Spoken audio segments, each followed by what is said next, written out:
And the policeman, he said, the only reason we caught you is because you'd gone so slow. And I went,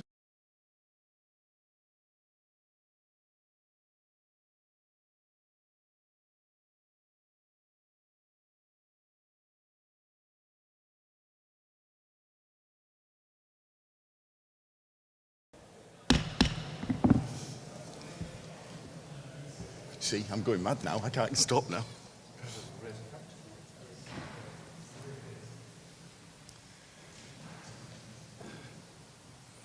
Thank you, ladies and gentlemen. Welcome to the meeting. Please ensure your mobile phones are switched onto silent and to avoid any disruptions to the meeting. If the fire alarm sounds, you will be directed where to go, so please follow the instructions given by the officers. Please can I take this opportunity to remind members of the protocol to be followed at the meeting and the procedures in place in relation to speaking, which must be adhered to at all times. Prayers. Please join me in the Lord's Prayer.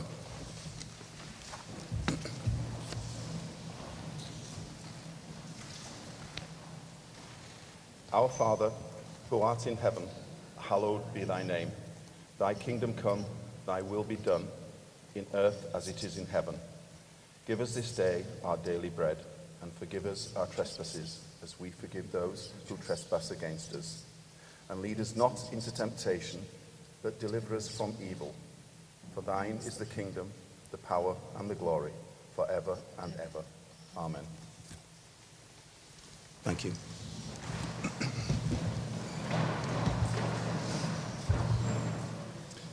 Apologies. Caroline, can you confirm if there are any apologies for absence, please?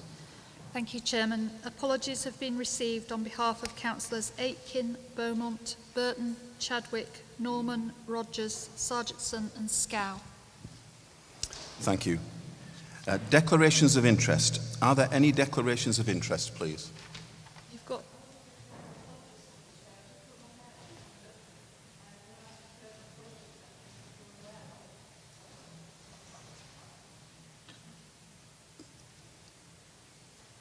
There are further apologies, Chair, that I have, which are not on the order paper. Okay? Thank you. If you could... Right, okay. You've got, obviously, Councillor Beaumont. Councillor Healing has sent apologies, and Councillor Scow has also sent apologies today. Thank you very much. So if that's that, we will move on to declarations of interest. You've got Councillor Hammond. Councillor Owen, please. Thank you, Chairman. Yes, a declaration of interest in item 6, the accepted minute on total pay and reward strategy, in as much as my daughter works for the authority. Thank you very much indeed. Councillor Hammond, please.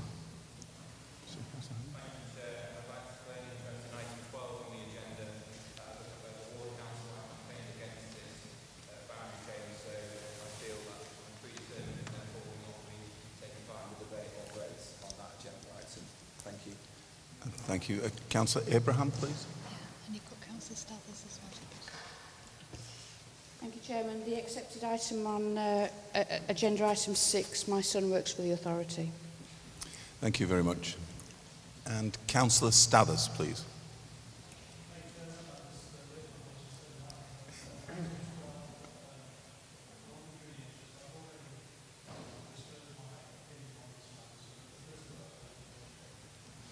Thank you very much indeed. I think that's everybody, but please wave frantically if I've missed anyone. Oh, Councillor Bayram at the back. Oh, Councillor Bayram, you're not waving frantically enough.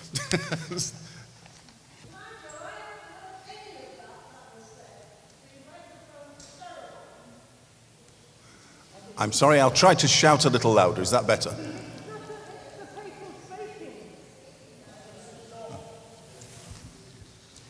Would you like me to clarify? Councillor Bayram, I'll clarify the declarations of interest for you. We've had 2 declarations of interest in terms of item 6. Councillor Abraham, because her son works for the authority, and Councillor Owen declaring that his daughter works for the authority. In terms of item 12, both Councillor Hammond and Councillor Stathers have declared an interest, and that's because they have spoken on this issue before and feel that they may be predetermined. Thank you. Councillor Horton. Councillor Horton. Could you just wait for the microphone, please, Councillor Horton? Okay. Thank you. Item 6, my daughter also works for East Riding Council. Sorry. Oh, got another one? Can't see anybody else. Oh, sorry.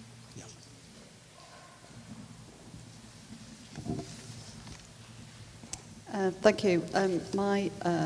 My daughter and son-in-law both work for the East Riding Authority. Thank you very much indeed. It's difficult with a dark background, isn't it? Especially with my reading glasses, doesn't help either. I think that's everyone. Excellent. We'll move on to agenda item number 2, minutes. I move that the minutes of the meeting held on 23rd of June 2021 be approved and signed as a correct record. Beg to second, Chair. Thank you very much. Could I ask all those in favour, please?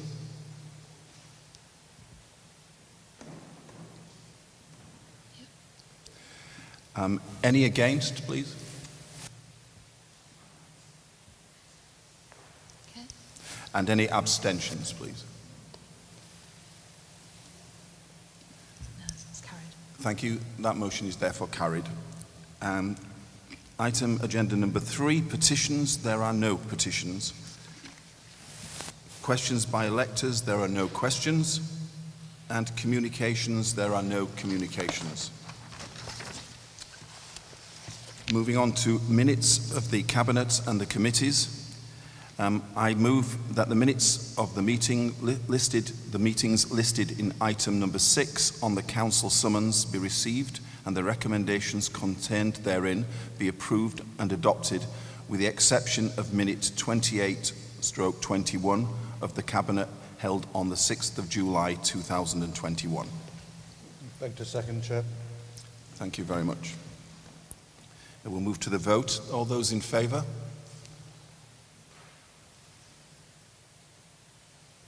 Okay. Any against, please?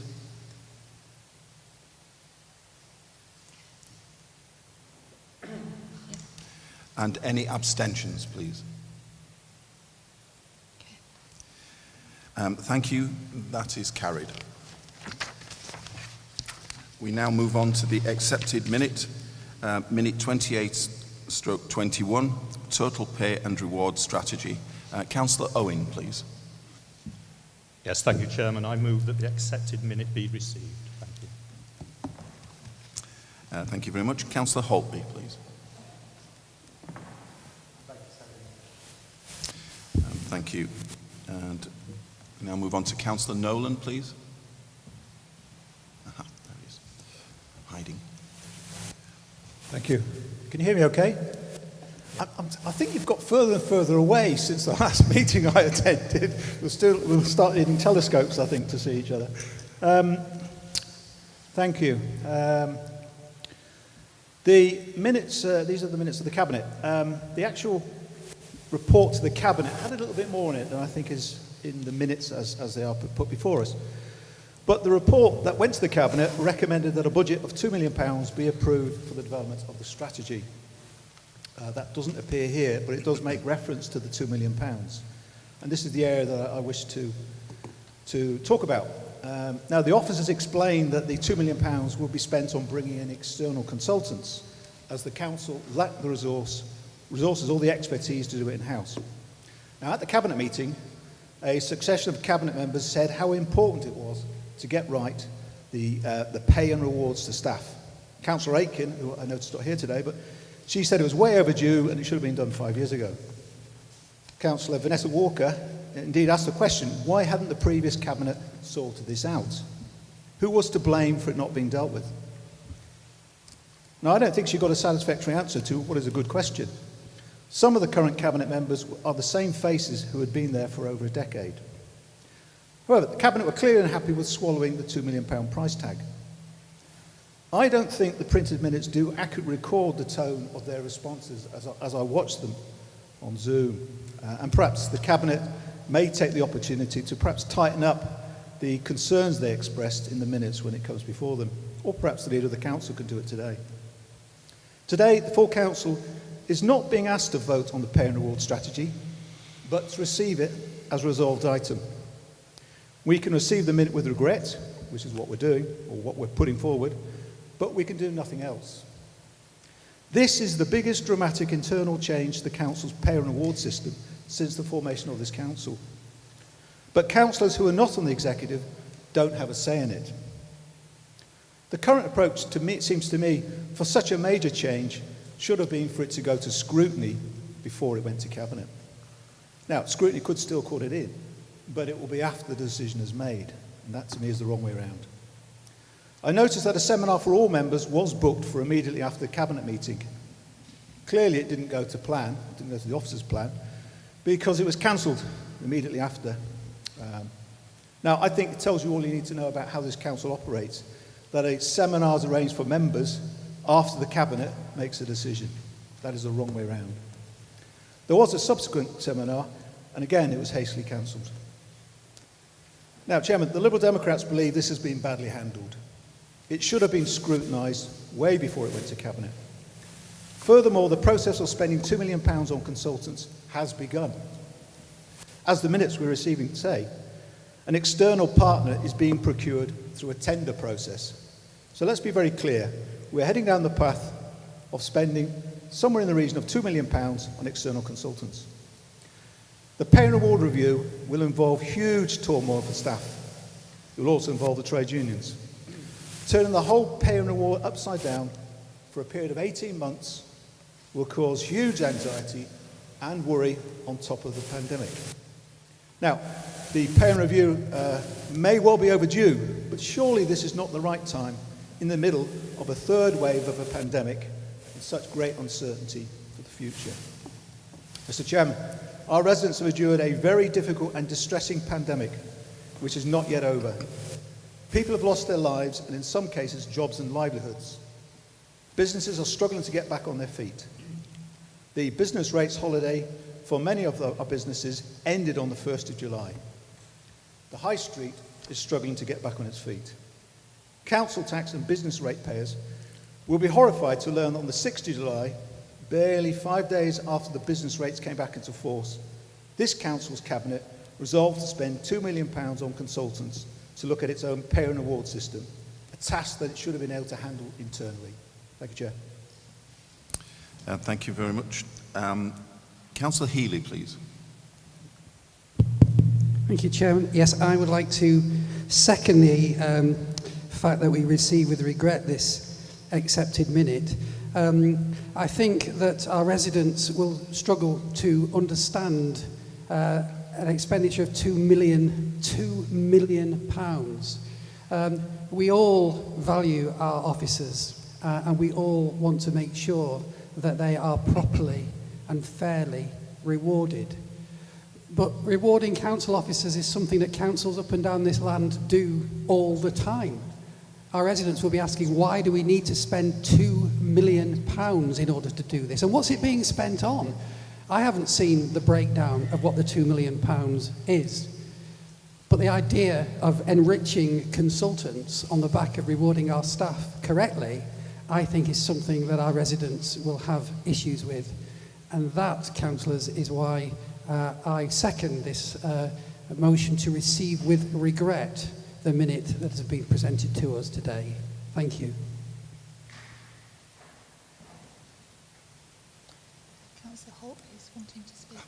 Right in front of Councillor Holtby, please. Thank you, Chair. I'd like to respond to this motion by saying that I believe that this review is essential and not regrettable. As we all know, the people who work for this council are fundamentally important to what this council achieves and provides for the residents of the East Riding. We need to look after them. Our aim must be to recruit, retain and motivate everyone who works for the organisation, And part of that involves making sure that our approach must be fair and equitable. This review will look into how everyone's job at the council is graded and how they align with others in the organisation, and also make people's career paths more obvious. The process will be set up to ensure value for money, and also at the same time will allow the council to build on the capability to carry out this type of review in a timely fashion in the future. The type of hybrid approach that's being suggested will include the use of a third party to analyse the data and report back to the council in an entirely independent way. So I think we should be positive about the council taking the initiative at this point, particularly with new ways of working being brought forward post-COVID. So I will not be voting for the amendment. Thank you. Thank you. Councillor Owen, please. Yes. Thank you, Chairman. And I also make no apologies for this work going ahead, nor have any particular regrets, because it's overdue and the nettle had to be grasped sometime, as we are beginning to lose staff and finding great difficulty recruiting. Our structure and pay levels are discouraging staff development. And if we want to deliver the best services, then we need the best staff. We need to be able to recruit, retain, and offer advancement and good working conditions. Many jobs have changed hugely over recent years with advances in IT and working practices, and now as new ways of working post-pandemic kick in and develop, it's the right time to assess where we are and work to support the future workforce. Cabinet, in my mind, made the right decision to ask for further details on alternative ways of moving forward on this. And can I emphasise again, we are not looking at consultants. I don't think that word appears in the reports. We are talking about partnering with experts and working together to develop this strategy. It will not be rushed, and members will be kept informed. It's been a long time in preparation and has to be done properly. Thank you. I'm sorry, could you say that again, please? Thank you. Have you got others to back that, please? Could they show? 1, 2, 3, 4, 5, 6, 7. Thank you.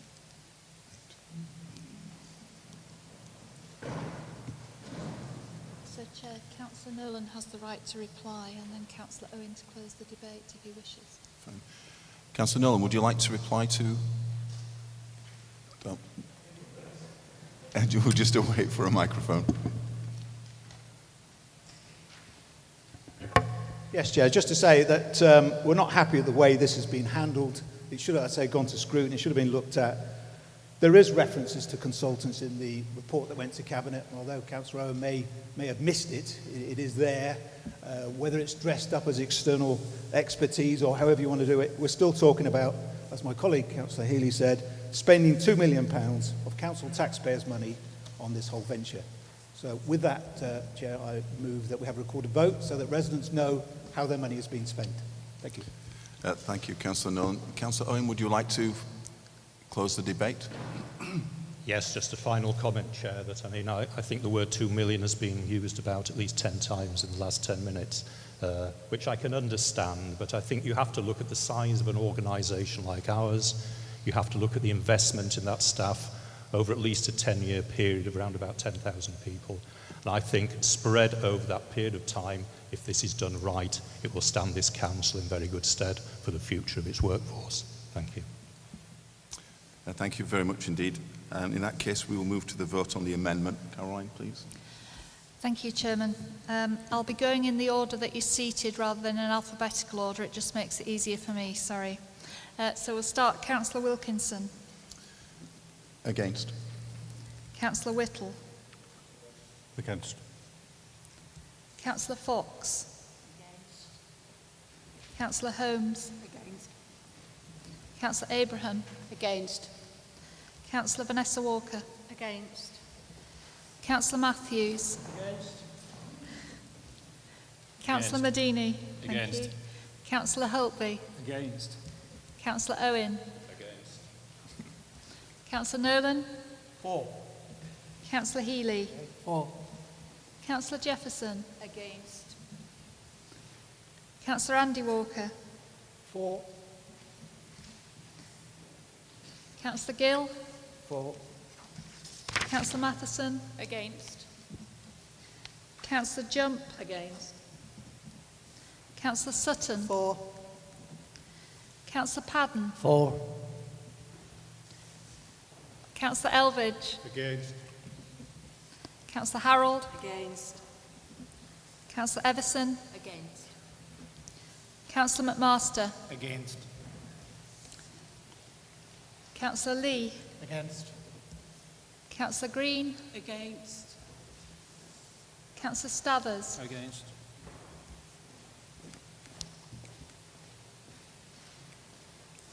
Councillor Sykes. Against. Councillor K West. Against. Councillor Horton. Against.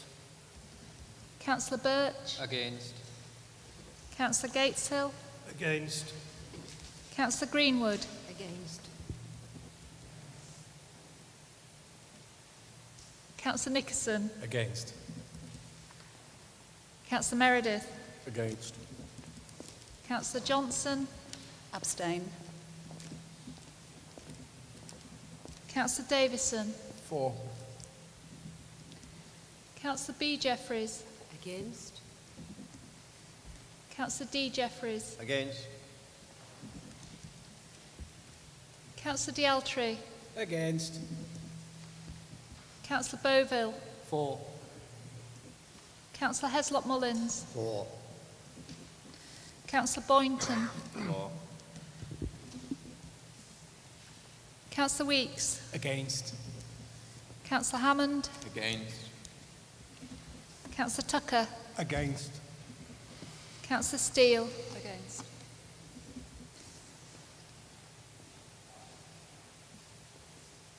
Councillor Copsey. Against. Councillor Rudd. Against. Councillor Coultish. Against. Councillor Hanley. Against. Councillor P West. Against. And Councillor Smith. Against. Councillor L Bayram. Against. Councillor C Bayram. Against. Councillor Winter. Against. Councillor Dennis. Against.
Oh, the amendment's lost.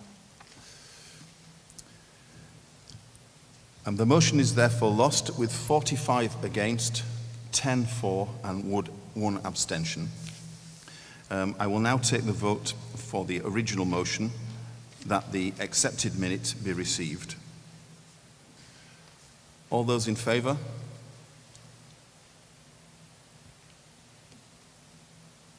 Yeah. Any against, please? Yeah. And any abstentions, please? Yeah. So that's carried. Thank you. That is carried. We now move on to item number 7, the Leaders' Update. Councillor Owen, please. Yes, thank you, Chairman. And once again, can I thank Democratic Services and the staff at the SPA for allowing us to meet here once again in what I very much hope is the last time before we will be able to return to the Council chamber.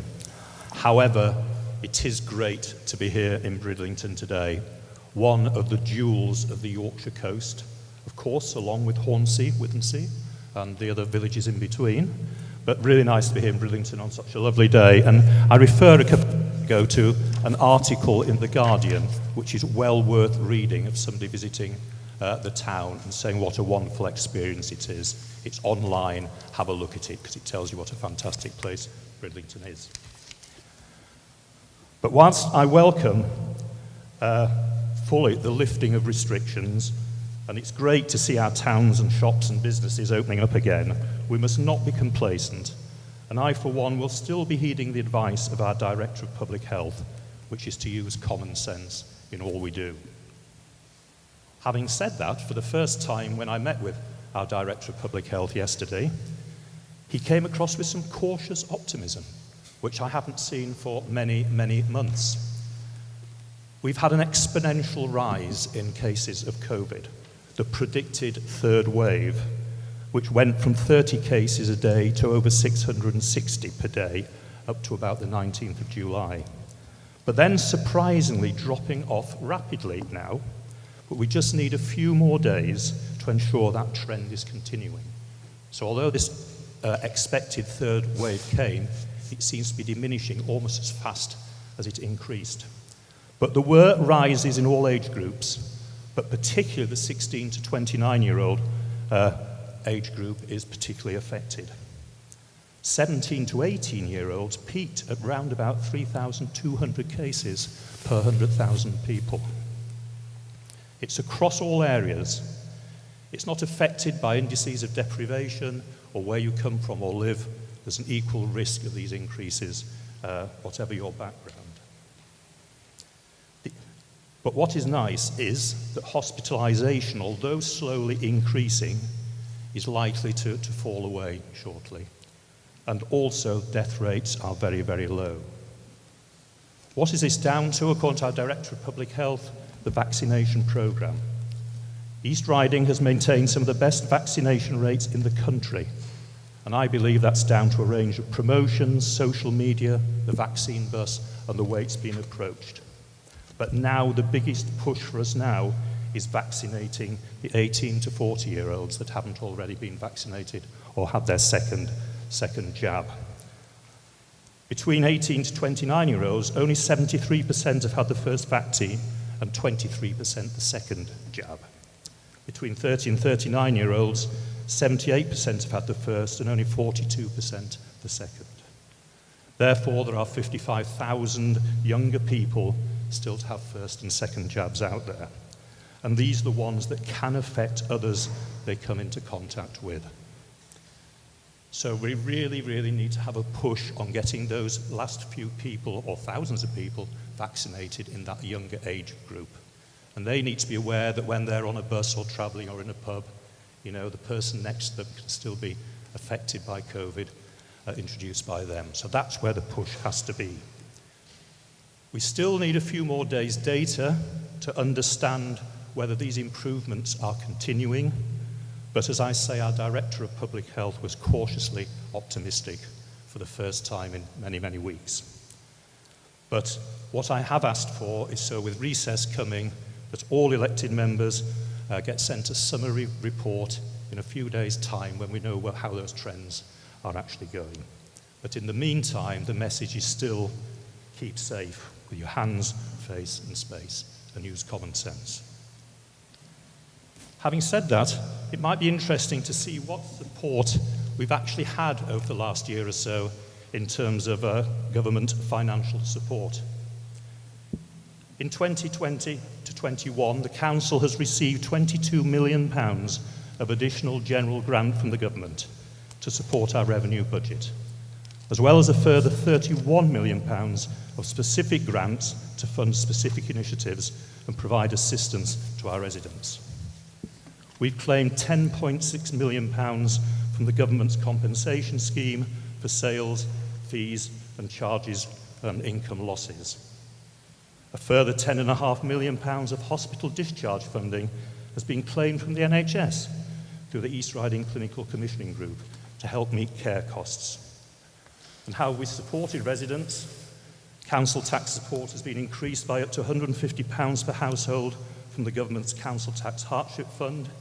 In fact, over £2 million of support has been provided to over 15,000 households. The winter support grant of £790,000 was used to provide free school meals, vouchers rather, to 5,196 children. £357,000 of test and trace support has been paid to 715 low-income households. And a further £100,000 of emergency assistance funding was paid to food banks. £500,000 of discretionary housing payments have been paid to 562 households to support them with their housing costs. And of course, since restrictions were first introduced in March 2020, the Council has made over 40,000 grant payments, totalling £150 million to over 28,000 businesses in the East Riding. So I think, one, we have been well served by our government in terms of funding we've received to help us through the crisis, and we have delivered to our residents through that period as well and continue to do so. But there are other success stories as well as we emerge from the COVID crisis, things that have continued all the time over the past 18 months or so and continue to carry on. One example of that is our capital programme, which has continued unabated through the crisis, with probably up to £130 million spent last year, way in excess of any of our neighbouring authorities. And it's due to the teams of people working there that have continued that capital programme moving forward on a huge range of schemes. From the A165 roundabout in Bridling, Relief Road, £6 million, Hessel Foreshore Tidal Defences, £11 million, replacement of St Anne's Special School, £20 million, East Riding Leisure, Beverley Business Centre, Goole Business Centre, a whole range of projects, and these are managed by many of our staff, which is why we need to retain these quality people to actually provide these services. Because that £130 or more million is spent in the local economy for jobs and security for many of our residents, and I think that's a success story way out ahead of many other local authorities that we've continued to do that. I want to finish on just a quick update on where we are with our devolution combined authority type discussions. We have at last now got a meeting between ourselves and the leader of Hull City Council next Tuesday with Luke Hall, the Minister. But things have moved on a little bit since then, because we've been now told by Robert Jenrick, the Minister of State, a new scheme of county deals are being talked about. And this is really to appease some of the county councils outside the large city and metropolitan areas that have got their mayoral system at the moment. So our discussions next week will be very much around, if we have to move forward in any route, what route are we going to take in terms of discussions? Are there any more options open to us now with these new county deal discussions? So that's the basis of what we'll be talking about next Tuesday. And I'm still very much of the opinion that unless it's right for the East Riding and our residents, then that's what we're going to be fighting for. Because if not, we will have to decide as a council and among us when we cease the discussions or when we continue the discussions. But certainly that next stage moving forward, meeting with Luke Hall, will be next Tuesday. And of course we will feed back to everybody what the results and outcome of that session is. So that's all I have to say for now. So I will end my report there, Chairman. Thank you very much indeed. Councillor Nolan, Chairman. Councillor Nolan, please. I think we've also got Councillor. Thank you, Chair. I thought you left the best bit for the end, and it begged more questions than were perhaps answered. No doubt you'll get the answers on Tuesday, but this reference to a new scheme of county deals is something of a concern. Are we talking here about an East Riding and Hull county deal? I realise it's a bit early days, but if so, can you reassure us that whatever is being proposed, he will not be supporting a Hull and East Riding combined council. Thank you, Chairman. If you mean, will I not be supporting a combining of the two authorities as far as I'm concerned, no way at any time, and that will never be my intention to merge any authority. I don't think that is what the government's looking for, but certainly it's not what I would be looking for and not something I could support. Thank you. Councillor Copsey, please. Councillor Stathers as well. Thank you. And Councillor Healy. Thank you. Thank you, Jonathan, for that update. And thank you for the mention of Bridlington and our sister resorts. But, put my reading glasses on. Does the leader agree that a ward councillor should promote the best of his or her ward and strive to improve where needed? That a councillor should never speak to the press and deride their ward, particularly at the start of the summer season in a tourist-based ward, such as Bridlington? Does the leader think that Councillor Andrew Walker's damning article deriding Bridlington should have a serious effect on the Councillor season's Copsey, could you taking? just wait one moment? I think Councillor Nolan's wishing to bring a point of order.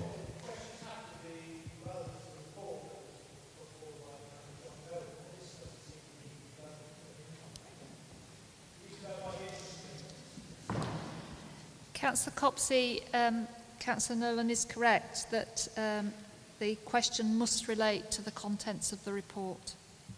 Thank you. I'll leave it there then. I think I've said what I needed to say. Thank you. Thank you, Councillor Copsey. Councillor Stathers, please.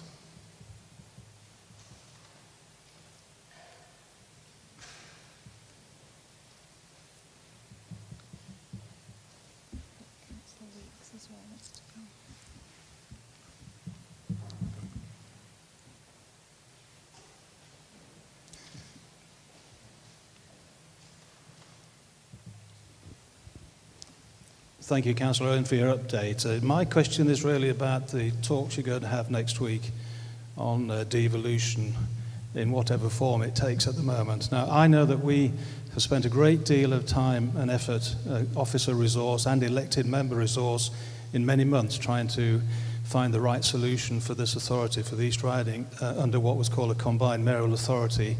And our submission was sent in, I believe, on September the 4th. No blame attached to this authority, but are we now saying that all that work could well be cast aside in favour of what is now called a county deal? Thank you. Councillor Owen, please. Yes, thank you, Chairman. Very good question. My understanding at the moment is we still continue to progress with the combined authority discussions, because at the moment that's the only game in town and that's how it's perceived by Hull and ourselves. The submission that went in a few months ago, which has sort of idled on ministers' desks, my understanding now is that we have been asked to reinforce some of the asks and demands that we had in those proposals. They will be put forward in the next few weeks, and they will be looked at as part of the ongoing discussions around a proposed combined authority. What's happened is, while those discussions still continue, these new county deals have come forward, and we just want some clarification as to whether the combined authority route is the only game in town with a mayor, or whether there is chance to look at other solutions that maybe that don't actually result in having a mayor but some other form of governance. It has been hinted at that they're looking for pilot areas under these new county deal schemes.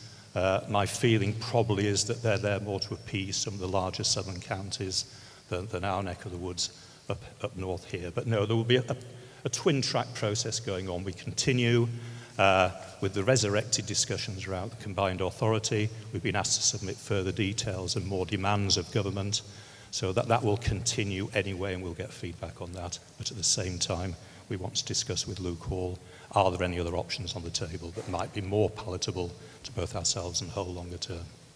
Thank you. Thank you. Councillor Healy, please. Yeah, it's following up from Councillor Stathers' question, really. Does the leader think that the mood music from government is changing. This is the first time I've heard this phrase, county deal.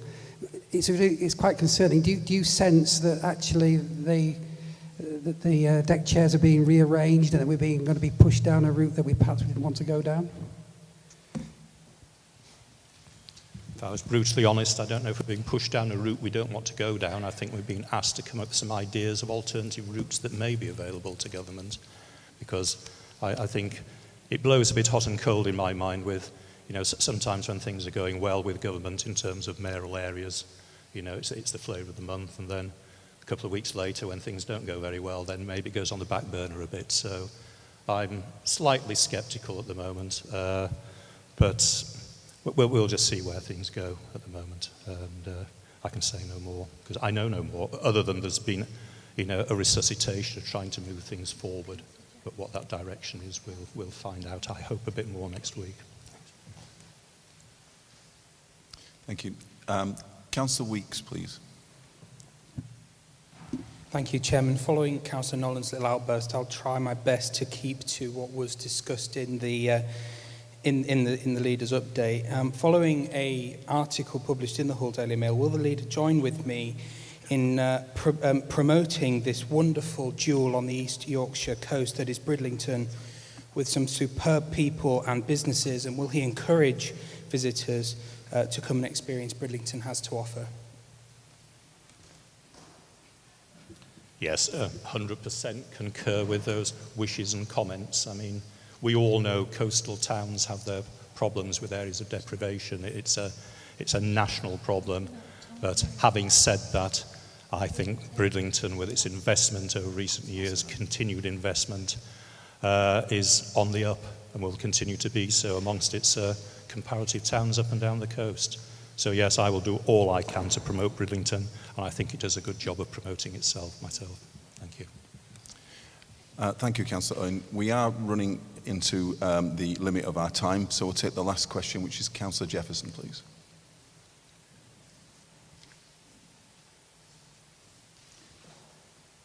As the leader has said, the government has been very good to this council. Does the leader then agree, because it becomes a question, that this council has served all our residents very well? The staff have been fantastic, but what we must not forget is our wonderful volunteers in the East Riding. We could not have managed without them all. Do you not agree?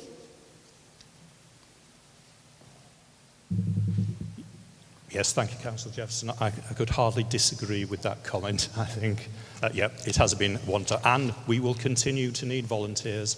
We're not out of the COVID pandemic yet. We know what it's like with the ping-demic, and lots of staff working from home, and never has it been more important to actually use volunteers where we can. And I think certainly moving forward, what I really, really hope is the lessons we've learned about those volunteering groups throughout the pandemic, we work with them, we build on that knowledge and utilise it in the future and not forget what's happened. So yeah, I could not disagree with you at all on that one. Thank you. Thank you. We have now moved out of time, so if we could move on to questions under procedure rule number 7.8 with Councillor Nickerson, please. Thank you. Please, could the leader provide a further update to what measures the council are taking to support children and young families during the upcoming summer holidays? Thank you. Thank you, Councillor Nickerson. I'm sure you may have a selfish interest in this with your young families to what's happening over the next few weeks, but we know very much that the summer holiday period can be a welcome break and change of routine for children and young people. With the right opportunities and support, it can be a time for play, outdoor exercise, and of course, continued learning. As the COVID-19 restrictions are reduced, there are perhaps more opportunities for such activity now than over the last 18 months. And of course, it remains essential that we all remain cautious in how we approach the coming weeks. But with all this in mind, I'm pleased to report that there are a host of carefully planned activities available to all children and young people across the East Riding this summer. They are too numerous to mention here. However, there is comprehensive details to be found on the East Riding Local Offer website. And we are also now promoting many of the local events and activities on the new Active East Riding website. Here you can find this year's Schools Out brochure, Holiday Activity Fund scheme, and there are lots of suggestions for activities both within the home and out and about. It also has a specific young adult section for older young people. We are continuing to provide free school meal vouchers for all eligible children throughout the summer holidays. And the Holiday Activities and Healthy Food Programme, which is supported by the Department of Education, East Riding of Yorkshire Council and our local partners, will be delivering a range of free activities as well as a healthy food pack for those families and children who are eligible for free school meals. The scheme is aimed at East Riding children of primary and secondary school age, as well as those children and young people with special educational needs. The Council's statutory children's services remain operating throughout the summer period as normal, and details of these can also be found on the local offer website. All of the above arrangements have been widely disseminated through home, school communications, and through other media to ensure that everyone has access to the information. After a school year like no other, with all of the disruption and challenges created by the pandemic, I would personally like to take this opportunity to thank our schools for all the fantastic work throughout this year and to wish all of our children and young people a very happy, safe and enjoyable summer. Thank you, Chairman. Thank you. Councillor Abraham, please. Thank you, Chairman. Can the leader please tell me how this council ensures, when approving the use of prime land allocated in the local plan for employment use, it maximises the benefits for its residents in terms of the number of jobs it achieves based on the amount of land allocated and the type of jobs that will be provided based on the aspirations and skills of East Riding residents, particularly of those local to an allocated site, thereby reducing the carbon footprint with inappropriate and unnecessary travel to work? Councillor Everson, please. Thank you very much.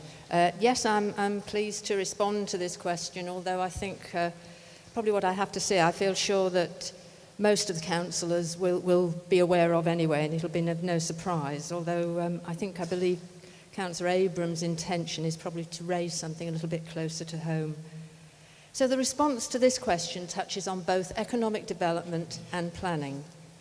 From an economy and job creation perspective, the local plan provides a range of employment allocations to meet future needs in our main urban areas and or adjacent to key infrastructure, such as the strategic highway network. The local plan is serving us well.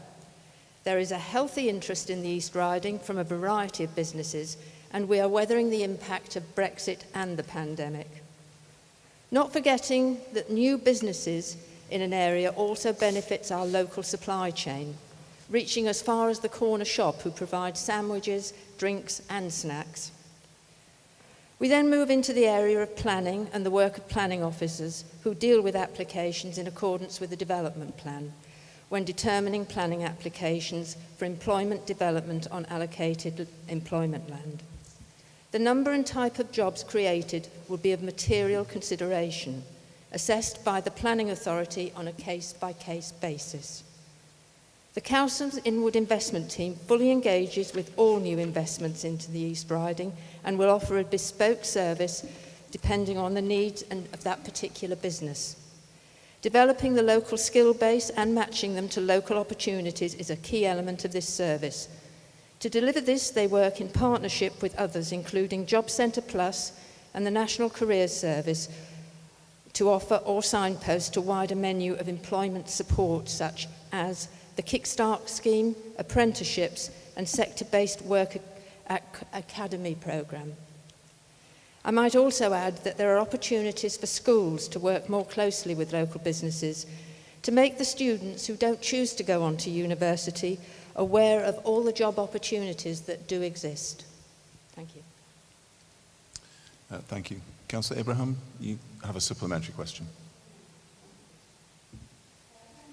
And would you agree that the use of 7 hectares of greenfield land in my ward for an Amazon Flex last mile distribution centre, providing just 70 jobs on site and numerous 0-hour driving jobs, is a missed opportunity in that it fails to provide any significant number of quality jobs for young people of the East Riding to aspire to, 96% of which at the end of Key Stage 4 go on into further education and do not aspire to bidding for driving work the day before it becomes available?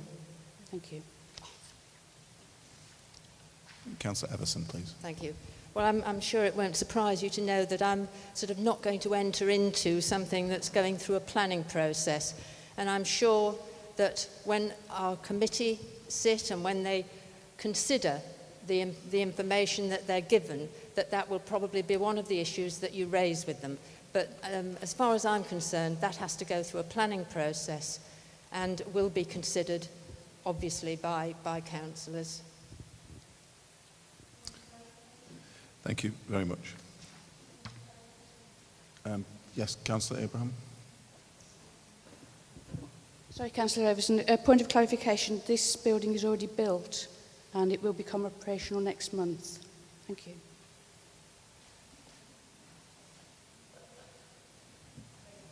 You were talking about something else, but then that is something that obviously will have been considered by the planning committee, and it's not for me to comment on that now, because that is obviously has been part of a discussion and part of the consideration. And as I said in my report, when the report is being made, then consideration is being given to the amount of job provision made on a case-by-case basis. Thank you. Now move on to Councillor Fox, please.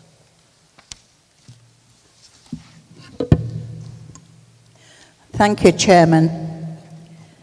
Would the leader join me in welcoming the excellent news with regards to the flood defence repairs detailed in the Environment Agency report for the Lower River Aire, Purbank near Gowdall, Little Ermine and Pick Hill, which is welcome news for the residents of Snaith and Cowick after the devastation of the floods on the 24th of February 2020. Thank you. Councillor Matthews, please. And thank you, Councillor Fox, for raising this issue. I think this is the second time you've raised a question regarding the devastating floods. I think it was about a year ago.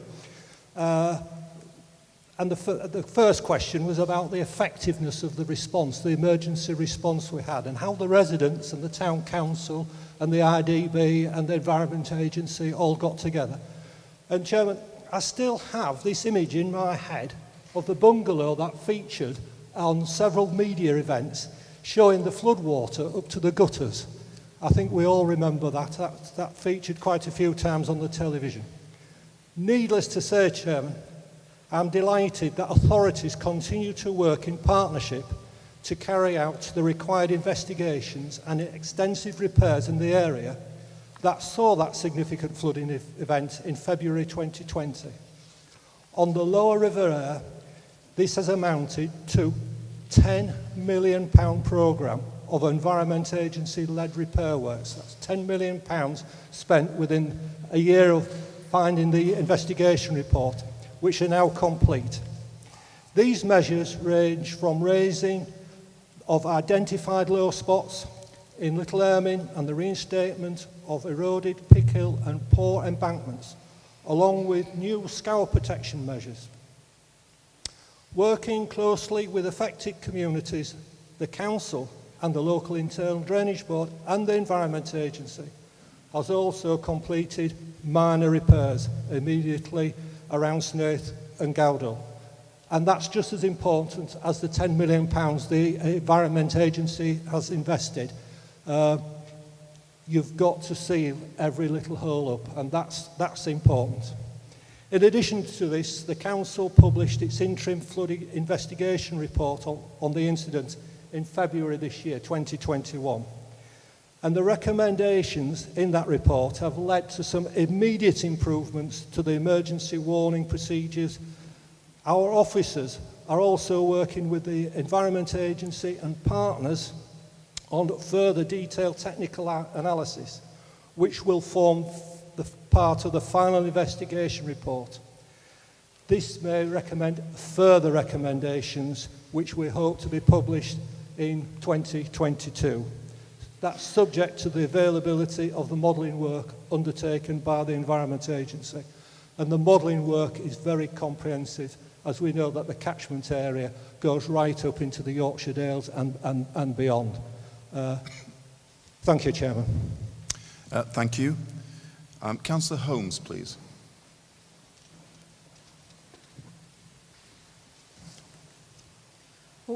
Will the leader join me in congratulating Active Withensea for all that they are doing to improve the well-being of residents of all ages through outdoor activities and exercise classes and enabling the recent redevelopment of Withensea Skate Park? Thank you. Councillor Harold, please. Chairman, and thank you, Councillor Holmes, for the question. Yes, absolutely. I'm delighted to join you in congratulating Active Withensea for the work they are doing with the whole town to support and encourage a more active community, physically, mentally and socially. As you know, this is one of 12 Sport England national pilots across the country, and we were so proud to see the team receive national recognition via a virtual visit to Active Withensea by the Chief Exec of Sport England himself, Tim Hollingsworth, who was really impressed with the approaches being taken and how our experiences and learning from Withensea are now being shared regionally and nationally.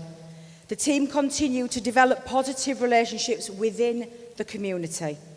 The opportunities they are creating by all partners working together is extensive. For instance, as you mentioned, the redevelopment of the skate park, adaptive bikes to increase accessibility to cycling, a small grant scheme to fund innovative activity ideas and choices to try new outdoor classes.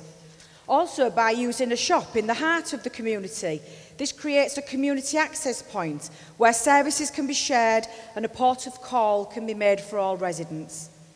As the pilot progresses, I'm sure there'll be lots to learn, but also lots to celebrate as we enable better community leadership and ownership of these improvements of the aspirations and lifestyles for our Withensea community.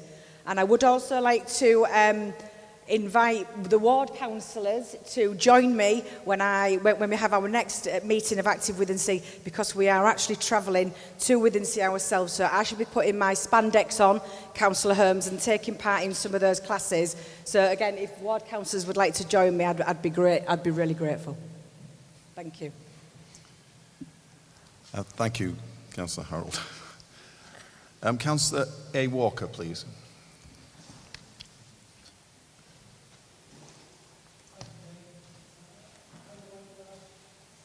I'm sorry, Councillor Walker, your microphone's not quite close enough. No, still not working. Yes, it looks as though you have. We will replace the microphone for you. We would not want to miss what you wish to say. Thank you, Mr. Chairman. That's better. Thank you so much. I would like to ask, following Professor Chris Whitty's comment that coastal areas are some of the most beautiful, vibrant and historic places in the country, and they also have some of the worst health outcomes with low life expectancy and high rates of many major diseases. And Health Secretary Sajid Javid's statement that the new Office for Health Promotion could make a positive difference. Could the leader provide an update on what the council is doing for those with the worst health outcomes, with low life expectancy and high rates of major diseases? Thank you. Thank you. Councillor V. Walker, please, and welcome back. Councillor Walker, for the question, which I imagine you're probably well versed in the answers, but I think it's helpful that I can offer this council a very comprehensive reply to your question. That may mean that I'll need to ask for a slight extension in terms of what I'm going to say. Our coastal communities are really important to the Council and the Health and Wellbeing Board to particularly address inequalities in health faced by many coastal towns. That is why, as a Council, we have continued to invest millions in many initiatives and projects in council towns. There are many reasons, as I'm sure many people do already know, for poor health outcomes in coastal communities right across the country, not just here in the East Riding.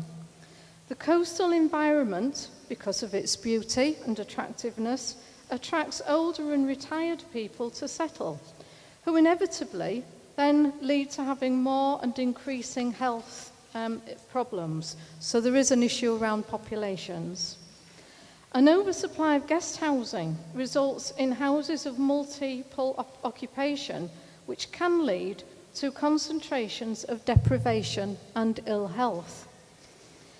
Many of our coastal communities have been created around a single industry, such as tourism or fishing, meaning that employment can often be scarce, insecure, or seasonal, which we all know also contributes to health outcomes and inequalities.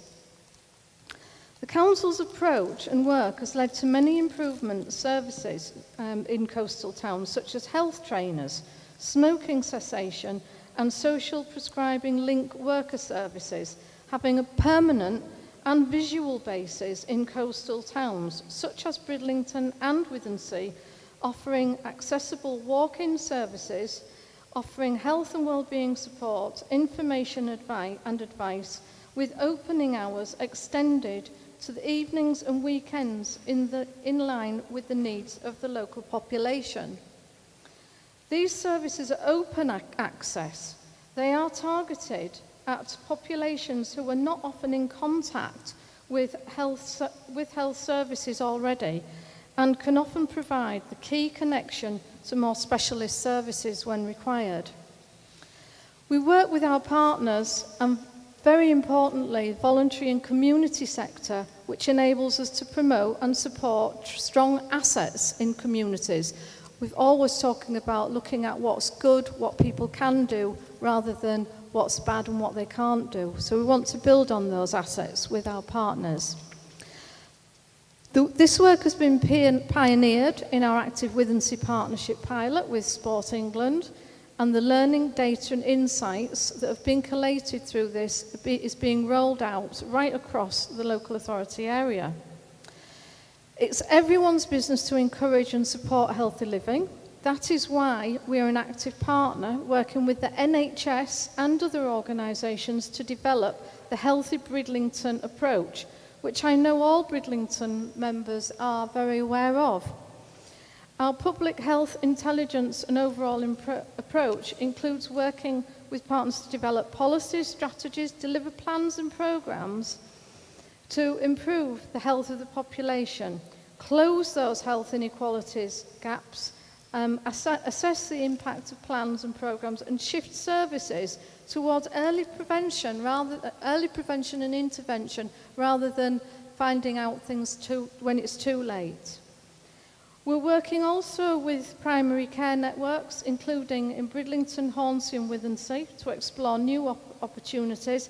But you know, I recognise that these initiatives don't always happen and don't show outcomes overnight. And for that, I wish things would work quicker. We actively champion any active communities by supporting problem solving and building skills and knowledge at a very local level, together with the community and a range of partners. This includes community groups and care homes.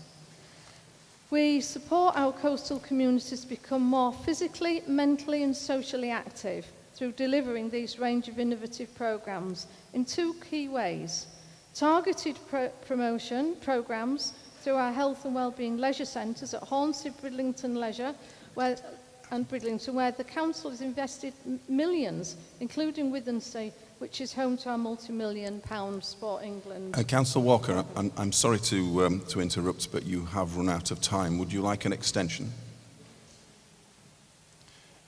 We will have to go for a vote for an extension. All those in favour? I appreciate that, thank you, because... Am I allowed? Yeah. Can you just do the votes against and abstention? Sure. Any against?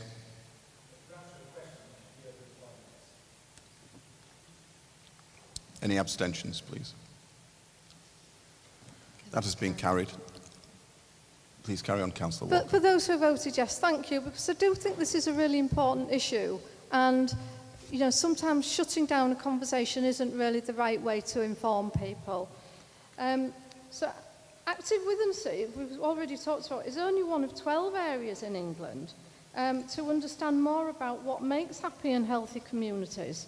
So part of the reason that we were chosen is to learn more about coastal inequality and to find long-term solutions. It's a new approach. It puts people and their ideas at the centre to unlock new and exciting ways for everyone to enjoy a more active life. Evidence from these programmes suggests that people do contribute and that these populations become more resilient. And in conclusion, our libraries and community facilities also play an active and engaged role in looking at new opportunities to enhance the offer where possible. In Bridlington, in September, the Johnson Ward at Bridlington Hospital, in partnership with professional trained member of library staff, will deliver weekly reminiscence sessions using resources such as themed reminiscence boxes and digital resources to patients. Given that a lot of the population are elderly, that will be really useful. That will be run alongside other seated activities with healthy lifestyle coordinators tailored to people's needs. In addition, the Bridlington Central Library will be having a Biotrax machine in situ. That machine provides clinical accepted body measures, so people know where they are, they know their baseline, they know what they need to do to get fitter. They will work alongside the healthy chat groups focusing on a wide range of issues and circumstances with opportunities to improve health and well-being. So the Council has and continues to invest in our coastal communities, jobs, housing, education, skills and the coastal environment to help address the long-standing health challenges our residents face, not just here in the East Riding, but in all coastal communities across the country. I don't underestimate the task ahead, and I thank you for having asked the question, and I thank you for allowing me to be comprehensive. Thank you, Councillor Walker. I believe you have a supplementary question, Councillor Walker. Thank you, Councillor Walker, for a very, very full reply. But I do have a supplementary, and it's given the overwhelming response to the residents' survey addressing exactly this point. How is the Council working with health commissioners and providers to prevent further reductions of services at Bridlington Hospital, which I am concerned is being dismantled service by service, with our latest casualty, our emergency dental service, closed because the service providers and landlords cannot agree on a ventilation system. Thank you. Thank you. Councillor Walker, please. Thank you again. I do believe that you are really well versed in all of this, Councillor Walker, but I will try and respond. That the Council is playing an active role with health commissioners, including the NHS Trust, which runs Bridlington Hospital. We do have a role to play in trying to influence and persuade our NHS partnerships to provide the very best possible services for residents in Bridlington. The feedback and surveys in the town, including the health and care system, along with staff views as well, that feedback will be analysed to inform and update the Healthy Bridlington proposals. In addition, the feedback about services at Bridlington Hospital and opportunities identified are carefully considered by NHS and care leaders working with senior council officials. I'm aware of engagement that's taking place to explore opportunities in the town and at Bridlington Hospital, And we do make our voice heard through scrutiny, through Health and Wellbeing Board, through the Council itself, along with other stakeholders, including the Bridlington Health Forum, which you'll be familiar with. The Council isn't responsible for Bridlington Hospital, but it will continue to work alongside NHS colleagues. And we're not shy about asking some of the uncomfortable and difficult questions that we may need to ask some of the providers. But I think it's really important, it's my responsibility to let this council know that we can try and influence and we can try and cajole and we can provide information and intelligence, but at the end of the day, our roles are, to a certain extent defined by what the NHS can and is willing to do. But we do want the best possible solutions for our residents. And I just want to say as well that as a former nurse and also, being involved in acute hospital trust, we really do need to remember that clinical services change. And, at one time, when people had ailments, we used to, use leeches for bleeding purposes. Now, does anyone want to bring that back? Does anyone want to have fairly simple surgery and spend 10 days incarcerated in a hospital bed when now you can go in as a day case? Do we really want to stay in the dark ages in terms of hospital care? My absolute priority for acute patient care is patient safety, patient experience, clinical effectiveness, and many, many procedures are meant to be carried out at proper hospitals where clinicians have carried out these procedures many, many hundreds of times, and we're not bussing in clinicians who may have only done certain procedures a few times. I know what I'd want for myself and I know what I'd want for my family, and I just think we have to move on. Thank you very much. Councillor Meredith, please. Thank you very much, Mr. Chairman. Would the leader like to join me in congratulating those undertaking the archaeological work in the East Riding, such as at the dig that recently occurred on the Burrs playing field in Brough, which has been supported by the Love Your High Street Fund and is having such a positive impact locally in terms of the outreach work, community engagement and education? Thank you. Thank you. Councillor Owen, please. Thank you, Chairman. Please forgive if this is a less passionate response than Councillor Walker's to this question. But yes, Ellerton-cum-Brough Playing Fields Association applied for and was successful in obtaining a grant of £4,999 towards a total project cost of £17,600 to do some excavations in the Burrs Playing Fields in Brough to expose and promote some archaeological ruins from Roman times known as Petuaria. The money was spent on equipment such as tents and generators, and also for some Roman enactment legionnaires. I'm also very pleased to note the fulsome support from the local community in relation to the archaeological investigations, and they are to be congratulated along with all other volunteers and professionals involved in digs across the East Riding. Thank you.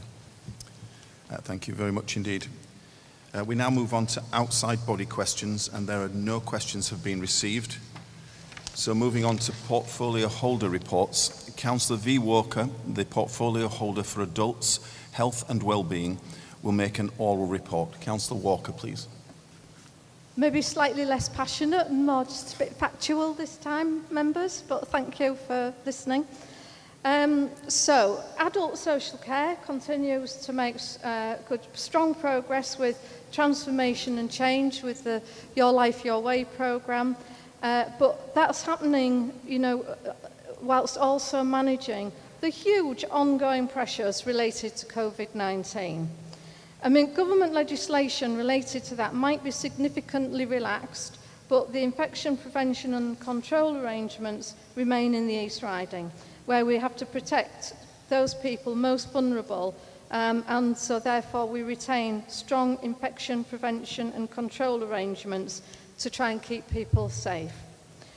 We continue to work very strongly and collaboratively with all 140 care homes in the East Riding, who continue to take a risk management approach to each home and residence regarding visiting arrangements. And we thank all families for working with us in this way. As the infection rates rise and then fall in our population across the country, but I'm pleased that we have low levels of infections in our care setting. On a sort of less positive note, we have at the moment enormous pressure on home care. It's unprecedented, with significant increase in demand witnessed since February this year and building, whereas residential care demand in care is low consequently. This puts a huge strain on our workforce, which is needed to deliver that, and of course lots of people having to self-isolate. So it has been a very, very difficult time for some of our officers and social workers, and so I just say thank you to them for dealing with that on a day-by-day basis. The rising infection rates impact on other health and care services, such as our hospitals, adult social care system. So the care market remains high as the workforce is taken out of it. Also, our workforce is tired. So I just would also like to take this opportunity to applaud all of our health and social care workers and all those, particularly who care for loved ones in unrelenting pressures as the virus continues, particularly those people who have been looking after loved ones at home and they've not been able to access our many daycare services. So despite the pressures, we're still ongoing with the approach to reshaping the care market with care homes, looking at new models to expand the range of options that people can live the life they want to live rather than the life that's prescribed for them, so they can do things that matter to them. We've launched a new adult social care front door, which is the Independence and Advice Hub.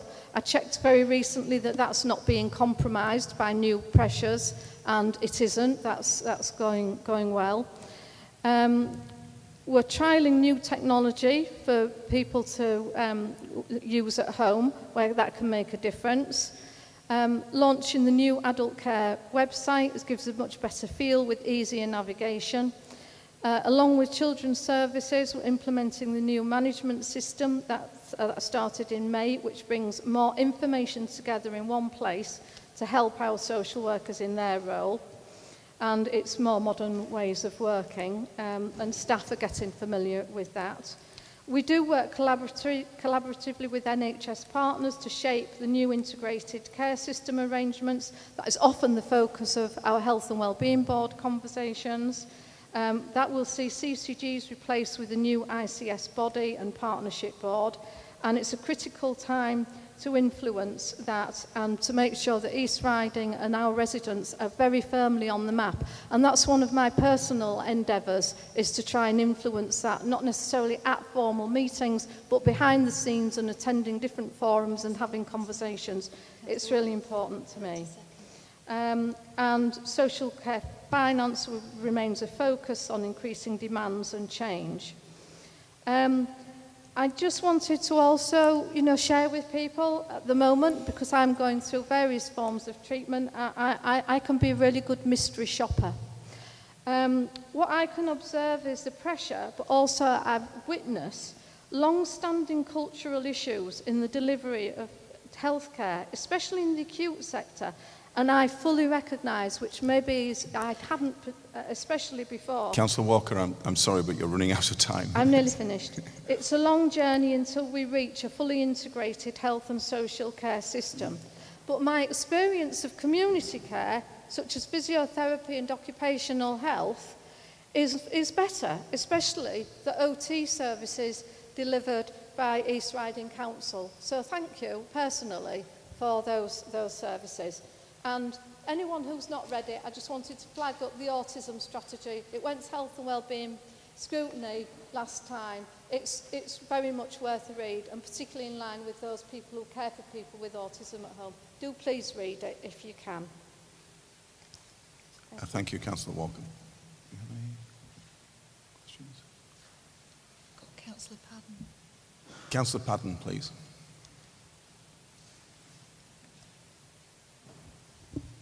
Thank you, Chair. I wasn't going to make any notes at all on this, but because of the situation, I'd like to raise a question with our Councillor Walker about the stroke care pathway for residents in East Riding of Yorkshire.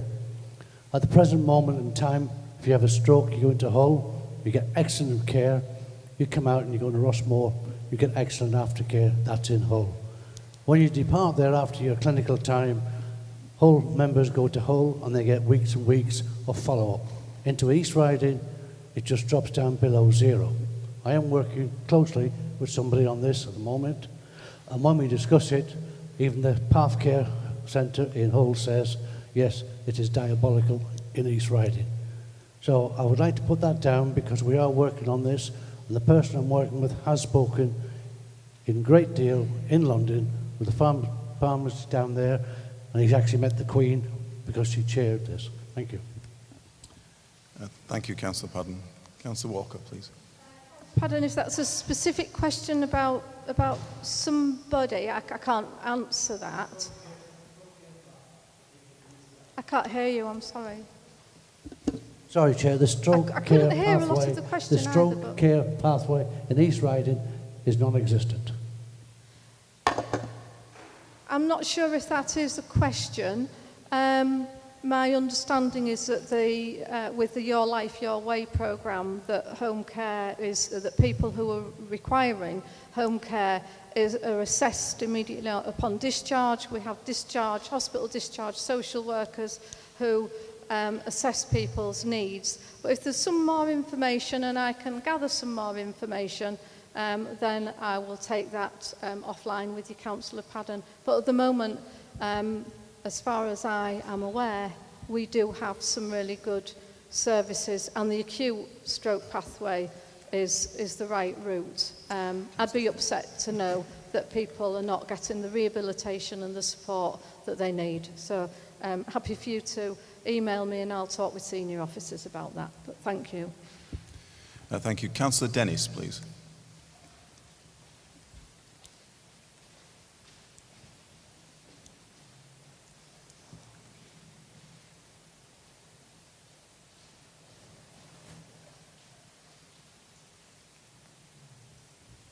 Thank you, Chairman. I listened to this debate over the stroke care issue with interest, and I'm speaking to you as an ex-stroke care receiver of help.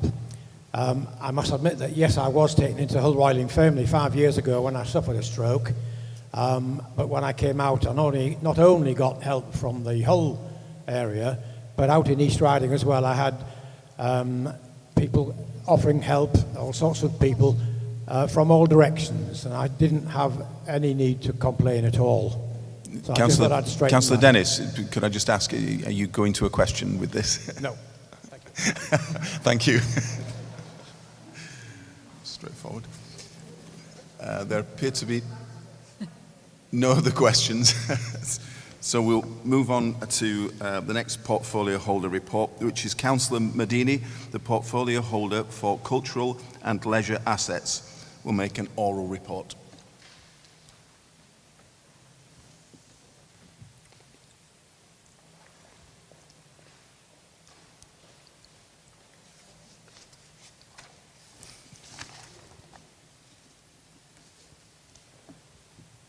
I apologise to some of you for having me back to you. But going back to March last year, in the very start of the pandemic, life was very different to what we had seen before. People were embracing their local open spaces, and whether that be a country walk, a visit to the local park, people were just finding areas locally that didn't know existed. And people were using sports, culture and leisure to connect and take care of themselves physically and mentally. Also, our library service helped out people with mentally with an online offer known as Borrow Box. And e-book loans had increased by 328%, and audio e-books increased by 86%. The customer service team, some of whom which sit in the library, worked alongside the council's contact centre and supported our residents with over 70,000 outbound calls to our most vulnerable residents. Work routines for certain staff was different overnight, and they stepped up and delivered. But work for some of our staff carried on, including the capital projects and improvement works, like the new chalets in Brid, the 4G pitch in Beverley, the upgrade to the gym and library at Halton Price, the Wivensey Pool and Flume refurbishment, and the Hornsey Hub, which was actually started at launch during the pandemic.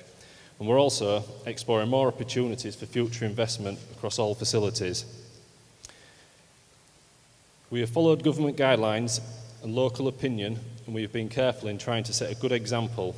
But now is the time to move forward, not just leading a healthy financial recovery, but also a recovery focused on supporting our residents and doing this as safe as possible. Like all services, private or in the public sector, we are faced with the challenge of staffing levels due to self-isolation, known by the press as the pingdemic. Our staff are working hard across all areas to maintain services and minimise this impact. Since the 19th, we returned to normal. However, customer services will continue to use the appointment-based system along with the triage process on site for those who attend without an appointment. So far, this triage process has proved to be effective, and this will be monitored and reviewed in the months ahead. The spa opened on the 19th, and the cafe is at full capacity. And last Thursday, 1,000+ people was in the Royal Hall to see Jimmy Carr. Over the summer holidays, there are 44 shows scheduled, not of Jimmy Carr, but family shows like Magic Mike, who was a kiddies magician, not the half-dancing naked person. There's also Mega Slam Wrestling, which is a massive attraction, with some of the world's best wrestlers going toe-to-toe. And there will be a full list of events at bridspa.com. The team here at the Spa are working hard to build back positive, and the team prior to the pandemic made great achievements and financial improvements, which paint a very forward-looking and financially sound picture.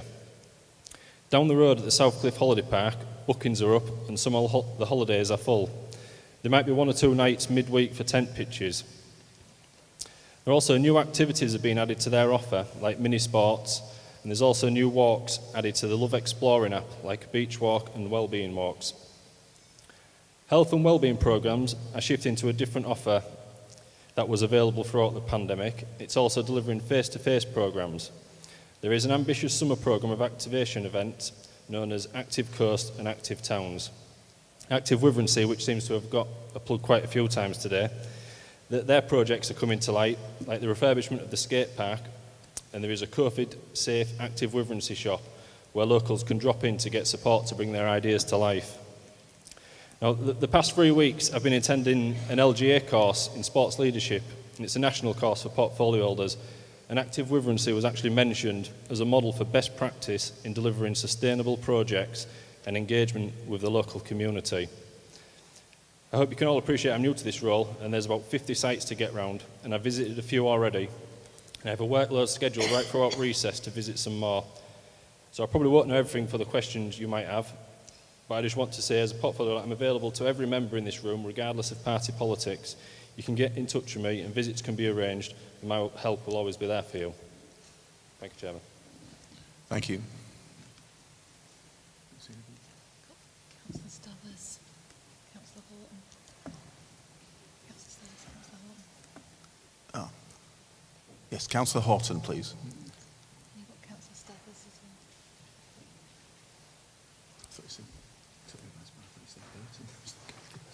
Councillor Medini, thank you for your report. Although it's small, Beverley Art Gallery, based within the Treasure House, is exceptional in the quality, variety and popularity of its exhibitions, and it is so very good to see the gallery now opening up to visitors over these summer months. However, the environmental controls within the gallery space... Councillor Horton, could I just ask you if we could move on to a question, please? I am moving on to the question. Okay. However, the environmental controls within the gallery space are not of the highest standard, which does place a limit on what can be exhibited there. For example, major galleries in the UK, particularly in London, are very keen to loan outstanding paintings and other works of art to the regions. They're under pressure to make art and culture less London-centric. Beverley cannot at the moment take such works Councillor on loan. Horton, I'm sorry, but we're struggling to get a question here. I need to give the context of the question. Thank you. But the Beverley Gallery cannot at the moment take such works on loan because the current environmental conditions in the gallery could possibly risk damage to valuable and often very old works of art. There is proposed redevelopment of the Treasure House beginning possibly next year. Could you tell me as to whether as part of that work, new environmental controls, albeit expensive, will be installed in the gallery? With such controls in place, the gallery would become top league in terms of quality, enabling it to exhibit for decades to come masterpieces of art for the cultural benefit of residents and visitors to the area. Thank you. Thank you, Councillor Horton. Yeah, the Treasure House, we do put on big events, like the National Wildlife Photographer of the Year that pulls in tens of thousands of visitors, over the past few years. There's also one at the moment which I'd like to plug, which is Brick Wonders. That's running until the 2nd of October, so get to see that. I took Councillor Elvidge yesterday to see that one. But yeah, the proposed works for the Treasure House, they are hoping to include these new environmental factors, which, so we can get these Rembrandt paintings, and put ourselves in the, Premier League of what's on offer. But the Council's Capital Programme Board will be looking at this, and it's basically down to monies and budgets and, political will. So I hope to update members towards the end of the year on a bit more information about that. But, there is a positive outlook on refurbishment of the Treasure House. Thank you very much indeed. Councillor Stathers, please. Yes, and can I just remind everybody that this is a time for questions, not making speeches. Thank you. Thank you, Chairman. It is a question. Thank you, Councillor Wadini. Some time ago, I was delighted to be part of the decision to choose Market Wheaton, which is in my ward, as a pilot area for the Active Town project. Could you please tell me what progress Active Towns in Market Wheaton has made? Yeah, Active Towns, there's been they've been getting the cycle routes to get people to go from town to town. They've installed cycle locks so people can do that. They've made an app where people can follow the routes and do activities along the way. It's also out in, yourself, like you was part of the team what came up with the idea. It's in Pocklington, Goole and Howden. So we'll be looking in the future as to whether to extend that offer to different towns around the county. But yeah, that's one thing what we're considering. But I will be making a visit out to Market Wheaton and that way on to Active Town. So I will give you a call and meet you there to discuss everything what's been going on. Thank you very much. Councillor Hammond, please.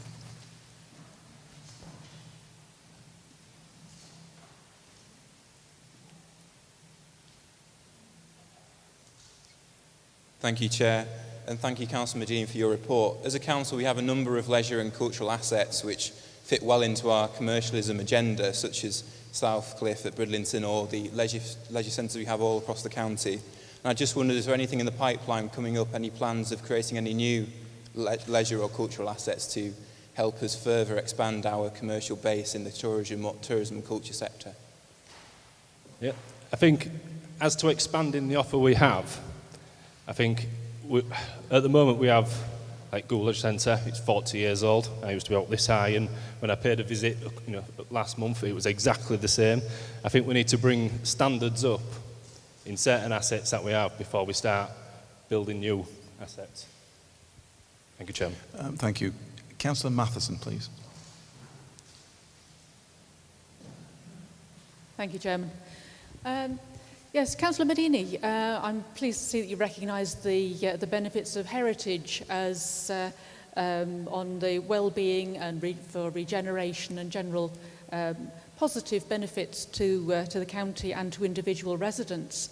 My question relates to the Guildhall in Beverley, which is a fabulous building with many temporary exhibitions that are of interest to a lot of people. But I wonder, can you explain why it is only open for a couple of days during the week and is therefore inaccessible to those who are busy at work and could only potentially visit at weekends? That also being a time when many visitors come to Beverley. Thank you, Councillor Matheson. That's something I will look into, but while we're talking about the Guildhall, I will just mention that the certain displays in there will be upgraded to like a TV interactive displays, you know, so there is going to be a bigger offer on there. But I will take that on board, what you said, and I'll take that up with officers. Thank you. Councillor Birch, please. No, sorry, No, Councillor sorry, Coultish. no. Sorry. I'm Sorry, just trying to Councillor see. Coultish. Councillor Coultish. You're just behind someone's head. I do apologise, Councillor Coultish.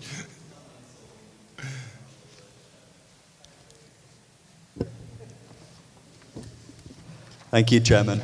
Gull was mentioned, Councillor Medini, so I'm going to have to stand up and ask you a question. In light of Gulltown Deal and the regeneration that brings, what support do you hope to give to that regeneration process in creating Gull as a haven of opportunity for culture and leisure? Yeah. Thanks for that, Councillor Coultish. I mean, you know, Goole, it's not my area. That's my old stomping ground. I grew up there. That was a leisure centre where I first learned how to swim. Bear in mind, it was only 25 metres I could swim, but that's where it happened. And it is exactly the same, you know, and that area, it does need, you know, that redevelopment and the Gulltown Deal to come, and for the council, you know, to get on board and partnership that, and it needs to be a priority, because that full area does need, you know, it's about time, isn't it, really? Thank you very much. I think that's all the questions. So we will now move on to notices of motion. And to move is Councillor Nolan, please.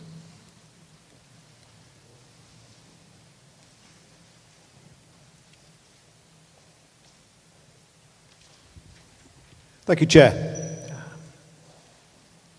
For the benefits of the public watching and those perhaps on YouTube, I'm just going to briefly recap on the motion. Council notes the referendum held in Sheffield in May 2021, where the public voted 63% in favour of a change in council governance from the leader and cabinet to a committee-led structure. 2, council believes that the current East Riding governance of leader and cabinet is undemocratic, as it excludes many councillors and indeed the full council from decision making. And thirdly, it undertakes a review of the options, including the move to a committee-led structure, and brings the matter back to full council for a decision within 6 months. So there you have it, Chair. We're calling for a review of what happens at the moment. We're calling for a look at the options and for it to come back to council. Now, the way the council is currently run was imposed by a Labour government under Tony Blair in 2000. He thought a strong leader in a cabinet based on the national government approach was the answer. The irony is that he often ignored his own cabinet.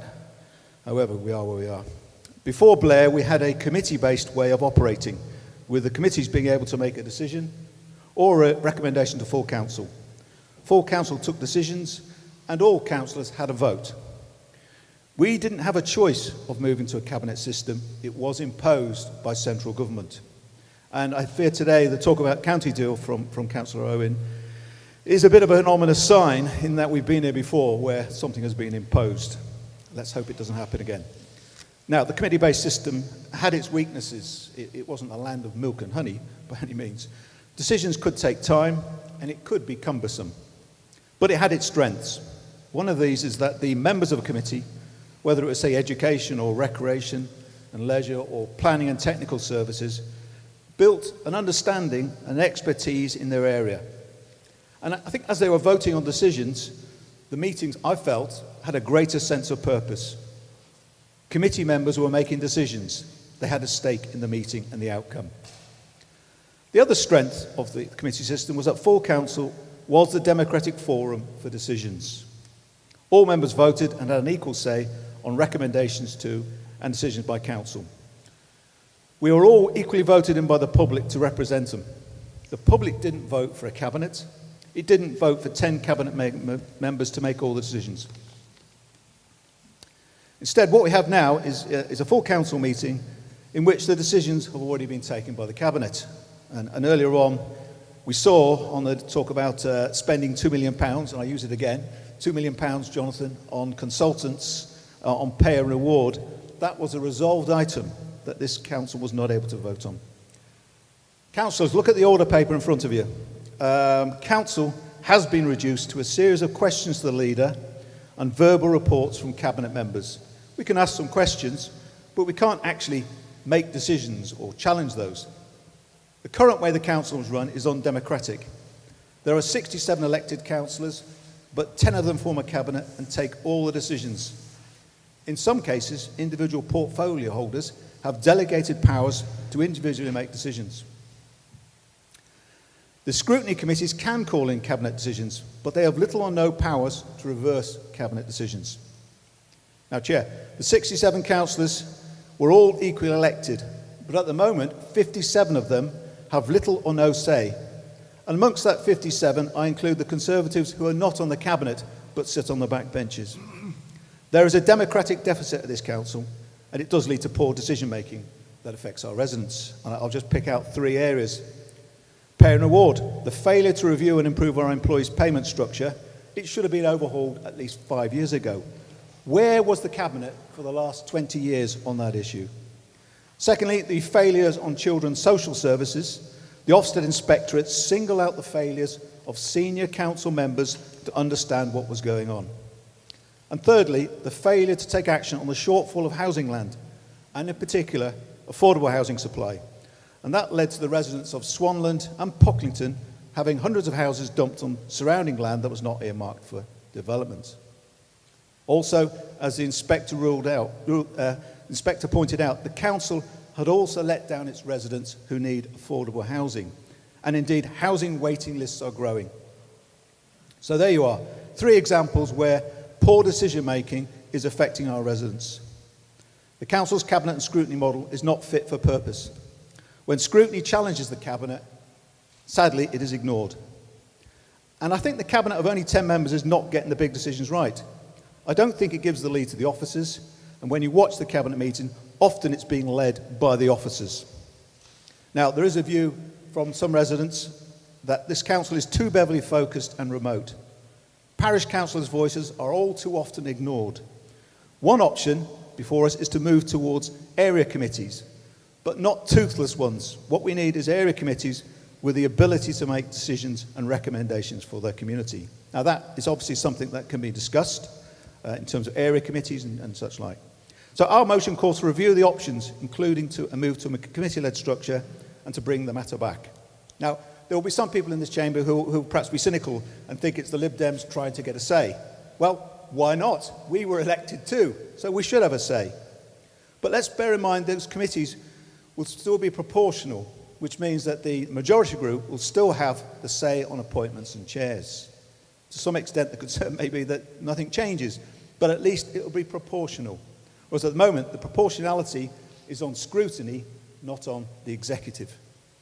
We hope to get the support of the Conservatives to change the way the council is run. But we are realistic that cabinet members won't alter things, as the current approach suits them. People in positions of power rarely see the need to change anything. Change will only come from those with little or no stake in the status quo agitating for change. Now, if the council will look at and review the options, then we will work with all residents to bring about the needed reform. We've watched the People's Campaign in Sheffield, which succeeded in forcing through a referendum to move to a more democratic committee-based approach. Throughout that, the campaign has tried to get the council to reform itself, and I hold out the hope that the council will look to reform itself. But however, we still need probably the option of pursuing a referendum.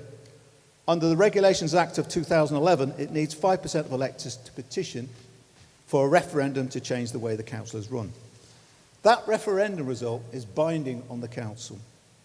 Now, electoral services have confirmed to our group that in order to trigger a referendum, we need the signatures of 13,436 residents. That's a big ask. We are in discussion with the council's chief executive about the wording of the required petition and the way it needs to be triggered. Mr. Chairman, we move this motion because it's better for democracy and more accountable to our residents. It improves the way decisions will be taken. After 20 years of the leader and cabinet governance, in which all decisions are effectively in the hands of 10 councillors, it is now time for change. And we hope the council will begin today the process of reforming itself. But if it rejects that opportunity, then we'll have no alternative but to begin the petition. Now, in Sheffield, they call the referendum campaign, It's Our City. in a similar spirit of taking back control, it will be known as It's Our East Riding.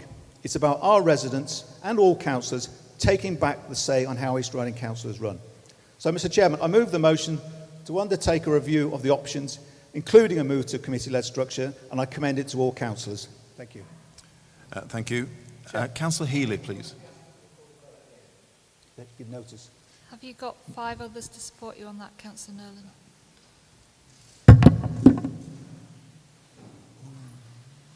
Thank you. Councillor Healy, please. Chair, I'd like to second this motion and reserve the right to speak, if I may. Thank you very much. Do you have any? Councillor Bayram, please. Councillor Bayram, just wait for the mic, please. Councillor Lee. Councillor Meredith as well. Thank you, Chairman. Councillor Nolan was a councillor at the time of the committees. He was been a councillor before I became a councillor. He will also know to move forward, anyone should be aware of the present position and the sweep of history which led to that position. He mentioned a number of times about the cabinet. The cabinet system has been there before there was Parliament. It was the cabinet of the Corporation of London that advised the King, and it was for that reason why we ended up with Parliament, because the barons wanted to advise the King. I do agree there is something not right in the way decision-making happens in this authority. But this is not the way to make any improvements. History shows the cabinet system, well, I've already said before Parliament, and the present system, if used properly, is the correct system. I shall not be supporting this motion. There is other ways to do things, and I think that I do agree that the whole thing needs looked into at some details. Thank you, Chairman. Thank you. Councillor Lee, please.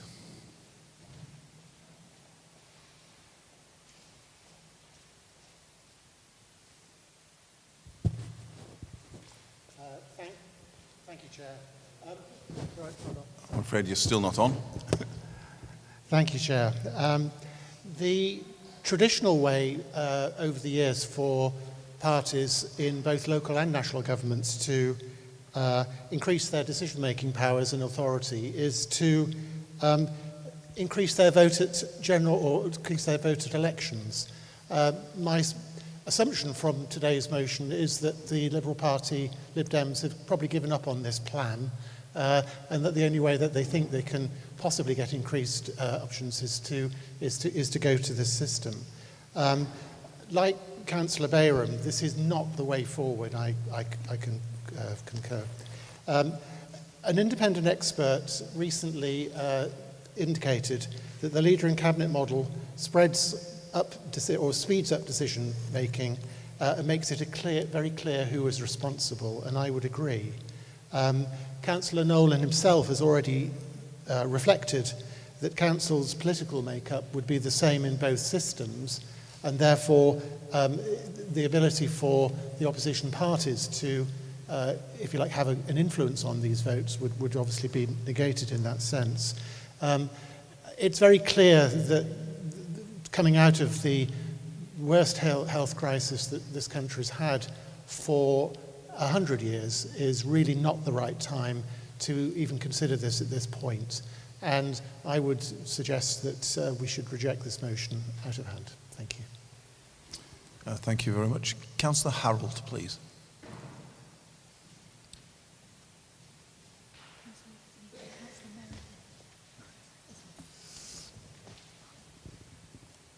Thank you, Chairman. I really don't know where to start with this one, other than to say for 14 years I have sat on scrutiny committees and absolutely loved the work, sharing that load with all political parties and enjoying looking at the outcomes. I think it's absolutely scandalous, Councillor Nolan, that you dare to say it's not fit for purpose. Thousands of children across the East Riding have benefited from decisions made within our scrutiny committees, absolutely. In terms of our review panels that have been done, we have some amazing tools. I have sat on committees with members of all political groups, and often very little is said. There's little bits of chat, and we agree recommendations, but nothing ever gets done until we get to a full council meeting, and then all of a sudden then it all comes at us. Well, I'm a little bit sick of this now, because reading some of the Lib Dem literature that goes out, it's a little bit like reading the Beano, I'm afraid, because there's about as much truth in the Beano than there is in the Lib Dem literature that you put out. Once again, you're going to put something out to the residents of the East Riding when they've actually got enough to be doing right now. Apologies, I looked at Councillor Nolan. Through you, Mr. Chairman. Yeah, Councillor Harold, just one moment. A point of order. My sincere apologies, Mr. Chairman. I will enjoy gazing at you whilst I make my comments. Thank you. Thank you, Councillor Harold. Continuing, if I may, scrutiny is an amazing tool. And I would be so sad to see that disappear from this council, because what it does, it takes it away from forums such as this to actually smaller subcommittees where you can get into real depth and make those changes. So for me, to say that that system is broken is absolutely scandalous. And what I would ask is the recommendations that have been made, how many of those have been sat and been made by members of all political parties? It's non-political once we get into that scrutiny forum. Actually here, within the council chamber and the full council meeting, it isn't. It's hugely political. So for me, it needs to remain non-political within scrutiny, and I am a proud scrutineer. And if anybody thinks the power is on the cabinet, let me tell you it's wrong. The power is in scrutiny if it's done correctly.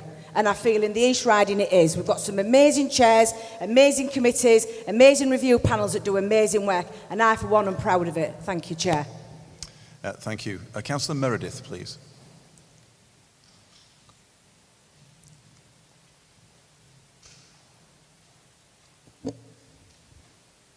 Thank you, Mr. Chairman, and thank you, Councillor Harold, who's already made a couple of the points that I was actually hoping to lean on, so I'll try and follow suit as best as I am able. In the last 2 years, I have seen more suggestions for scrutiny topics submitted by the opposition to full council than I have at scrutiny meetings or workshops. And I see that today is no exception, with further topics for scrutiny constituting the rest of the motions to be presented here today. For those with any uncertainty, by the way, I'm happy to help.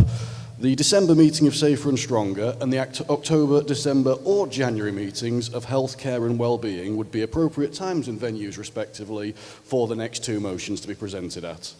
Now, I can't say that I blame a councillor for wanting to address their august colleagues in this illustrious forum, especially if serving reputation holds parity with serving residents. But to not engage with properly with the current system and then call it undemocratic is as confusing as it is contradictory.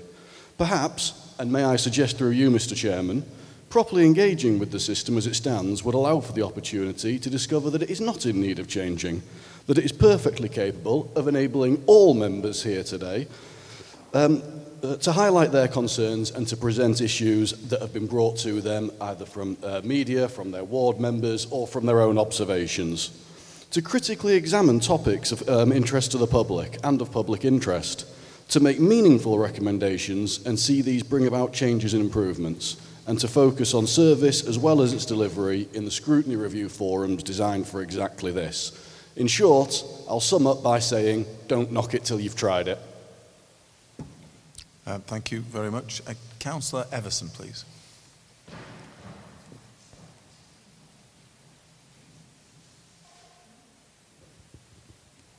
Thank you very much, Mr. Chairman.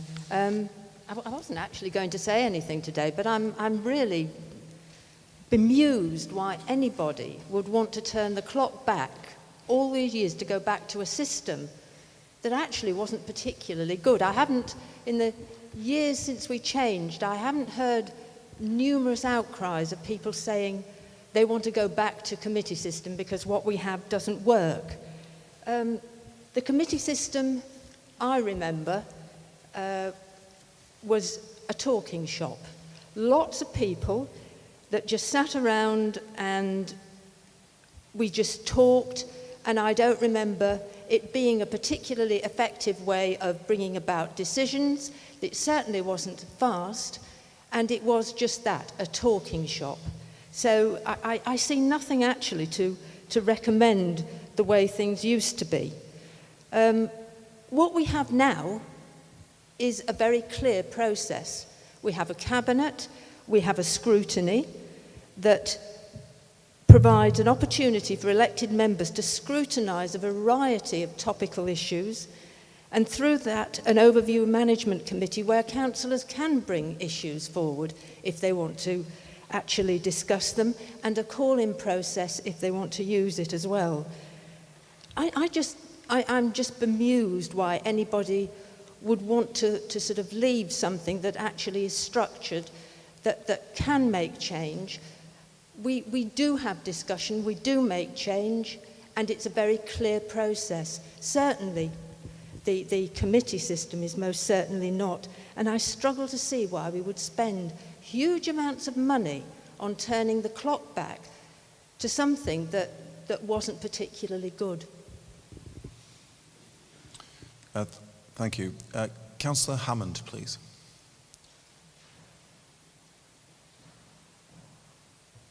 Thank you, Chair, and I agree with much of what fellow Conservative members have said in this debate so far. I find it quite ironic, really, that the Liberal Democrats have brought forward this motion requesting more committees so they can have more say when I sit on a review panel with Conservative and independent councillors, which the Lib Dems have a seat on and don't bother to turn up to and take part in so far. So maybe if we actually have more committees, would you be willing to take part in them? Because so far you haven't. For me, they talk about the process being currently undemocratic. Well, I think that's absolutely absurd. For me, democracy is with the people. And repeatedly, since East Riding's been in existence, the people have voted for a Conservative-led council. The last election, 45% of East Riding residents voted for a Conservative-led council. That's compared to 16% who voted for a Lib Dem-led council. So if the Liberal Democrats are upset why we have a Conservative leader and a Conservative cabinet and a Conservative sense of direction and a Conservative agenda, well, I'm afraid that's what the people voted for, and that's what I think we should be respecting. And I see this, like what Councillor Lee and others have said, as nothing but an attempt to move the goalposts on democracy, and I think it's actually quite shameful, and is trying to suggest that our residents are stupid or don't know what they're doing. They know very well what they voted for, and that's for a Conservative-led council, not a Liberal Democrat-led council. Thank you, Chair. Thank you very much. Councillor Owen, please. Yeah, thanks very much, Chairman. Well, I'm sure you can see which angle I'm going to come on from this in terms of a cabinet system. I think it's served this council exceedingly well over the past 20 years. And I have been around long enough just to remember the committee system, which was when I first joined the council, which did have its advantages, but I think, as others have said, it did become rather a talking shop, but by God, it filled every day with meetings for people to come to. So a lot of councillors are very happy because they spent all their time in County Hall talking about things. But I'm not sure whether it really achieved much. I just reflected, I looked back over the last 10 cabinet meetings and found that there were 21 recommendations to full council put forward from those 10 meetings, none of which I think have ever been challenged or talked about at full council, because everybody's actually happy with the decisions and recommendations that have been put forward. So I think that's a reflection on maybe the satisfaction people have with the system. We also resolved 91 items, most of which, you go back, is just agreeing for consultation to go ahead or agreeing for small things. So rather than spending hours of debate at committees, quick decisions are taken on relatively minor issues which then get resolved. I must admit, looking at the Sheffield position, very difficult, because the actual referendum questions that were asked, because I think it tied in with the mayoral elections at the time, so it's a bit of a side issue for people to vote on. Well, I must admit that the questions were so blatant, I would have voted for a committee system when you read it, because it was worded in such a way that a member of the public that probably doesn't understand how we operate on a day-to-day basis would automatically have read that question. Of course, that's what I want, and tick the box. But as it turned out, there weren't that many people responded compared with the population of Sheffield, and I see subsequently it's going to cost the City Authority £1.3 million to implement. I'm also aware that other councils across the country are switching back to a leader and cabinet model, having tried the committee system for a couple of years and found it wanting. So I think it's a system that served us well, irrespective of who's on the cabinet, who's leading the council. It makes decisions quicker, it makes people accountable, and I keep reminding people that none of us as portfolio holders have specific budgets or responsibility, which would really start a bit of infighting amongst us. We have a collective responsibility on the decisions we take. I think that's healthy, I think it works, and I wouldn't want to see anything change at the moment. Thank you. Thank you. Councillor Healy, there is another councillor to speak. Would you wish to finish, or would you like to do it now? Councillor can speak, sir. Okay, Councillor Jump, then, please. Thank you, Chairman. I'm a little puzzled with the Liberal stance, bearing in mind that they've just complained about the possible spend with the total pay and reward strategy, and the next minute they're wanting to spend an awful lot of money, an undisclosed sum, on officers' time and everything that goes with it. I am of the old committee style years ago, and it did work to some degree, but I have decided over the years that there's no perfect system, and I think now is not the time to make these changes or spend the time reviewing. We've better and more important things to do, so I for one will not be supporting this. Thank you. Thank you. Councillor Jefferson, please.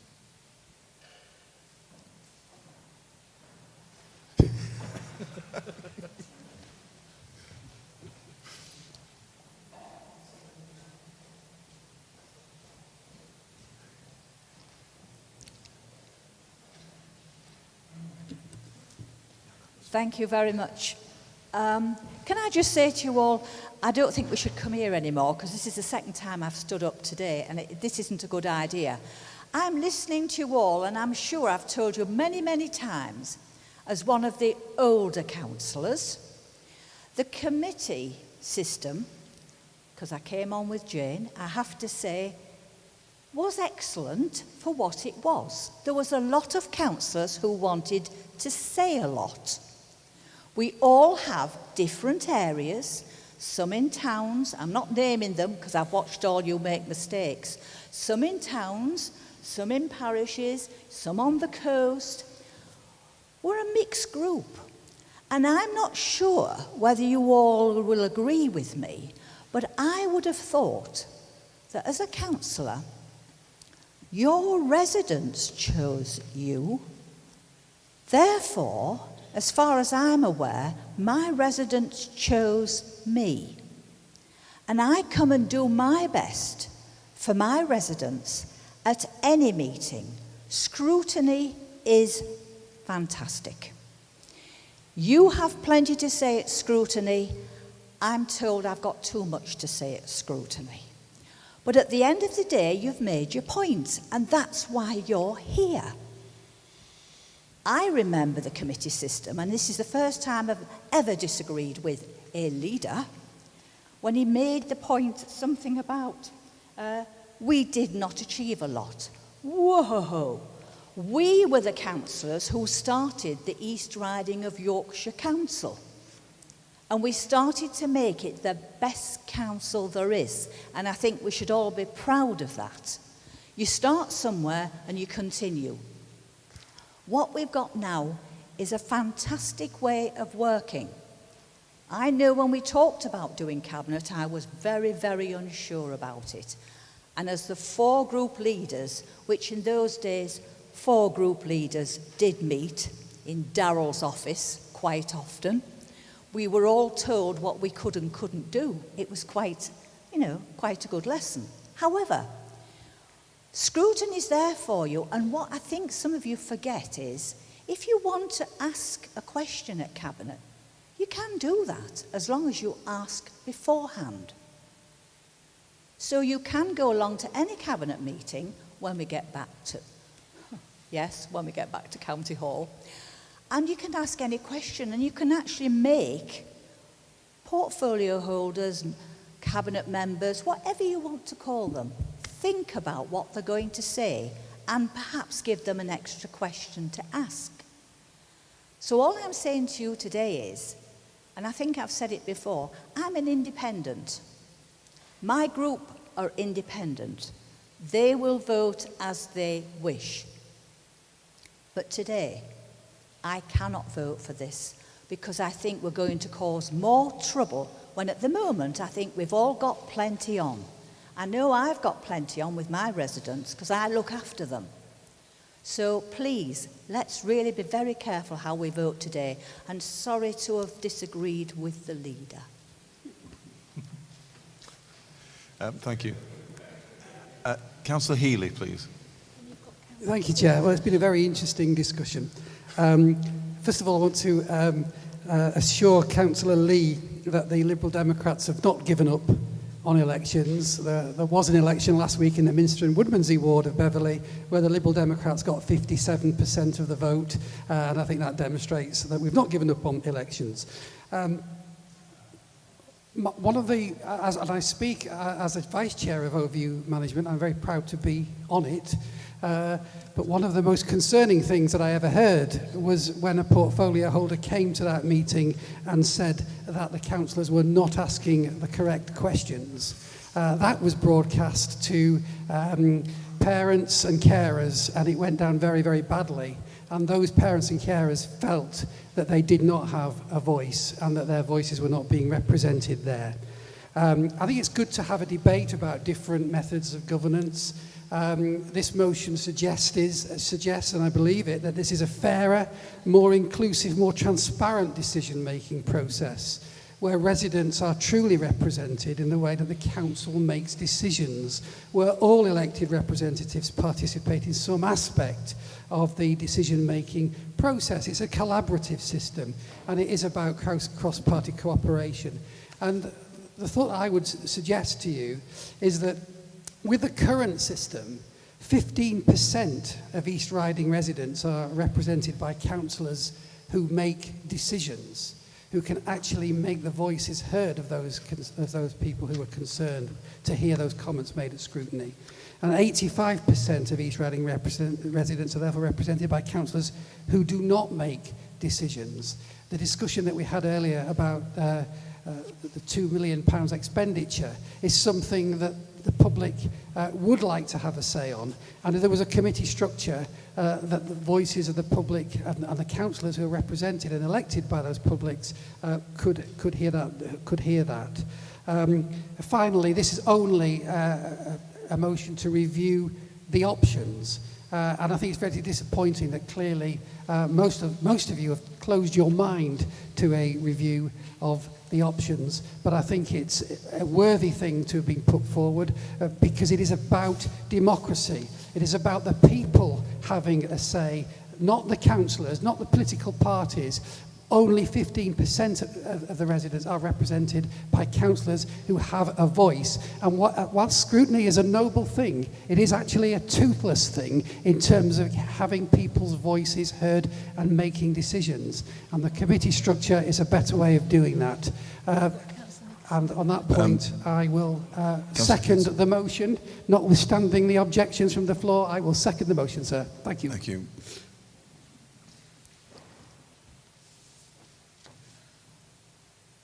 Just very briefly, Chair, Councillor Healy's statement that scrutiny is toothless demonstrates that perhaps they don't like the current system because they don't fully understand it. Now, Councillor Healy, the motion here from Councillor Nolan is to undertake a review of the options. Well, we could do that in a review panel, not at full council in a motion. So I think perhaps if you understood the process of scrutiny a little bit more, I know Councillor Nolan, who proposes this, is... Councillor Nicholson, I do apologise for interrupting you, Councillor Nicholson, but could you raise a point of order? Could you tell me which part of the Constitution you wish to raise a point of order again? Chair, that's all. I just want to correct an untruth about scrutiny, Chair. Thank you. Thank you.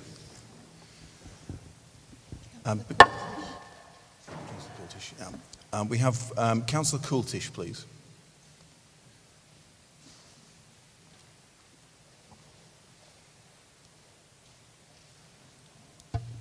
Thank you, Chairman. Am I okay to speak, or did Councillor Healy close the debate?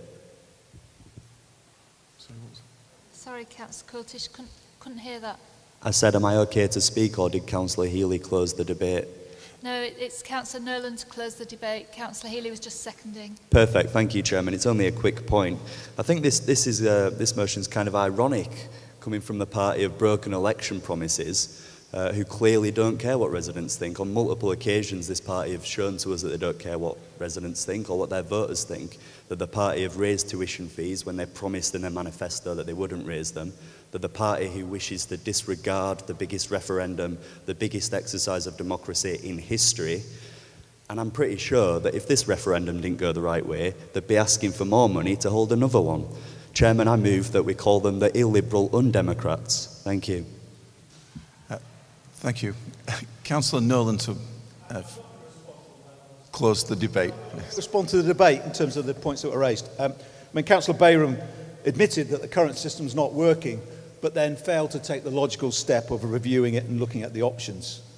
Councillor Mike Lee talked about it being about votes. Well, I just remind him that the last local elections, there was only about 35% turnout, and a minority of people voted Conservative. I think Councillor Hammond says 45%. I thought it was slightly less, but I'm not going to argue about it.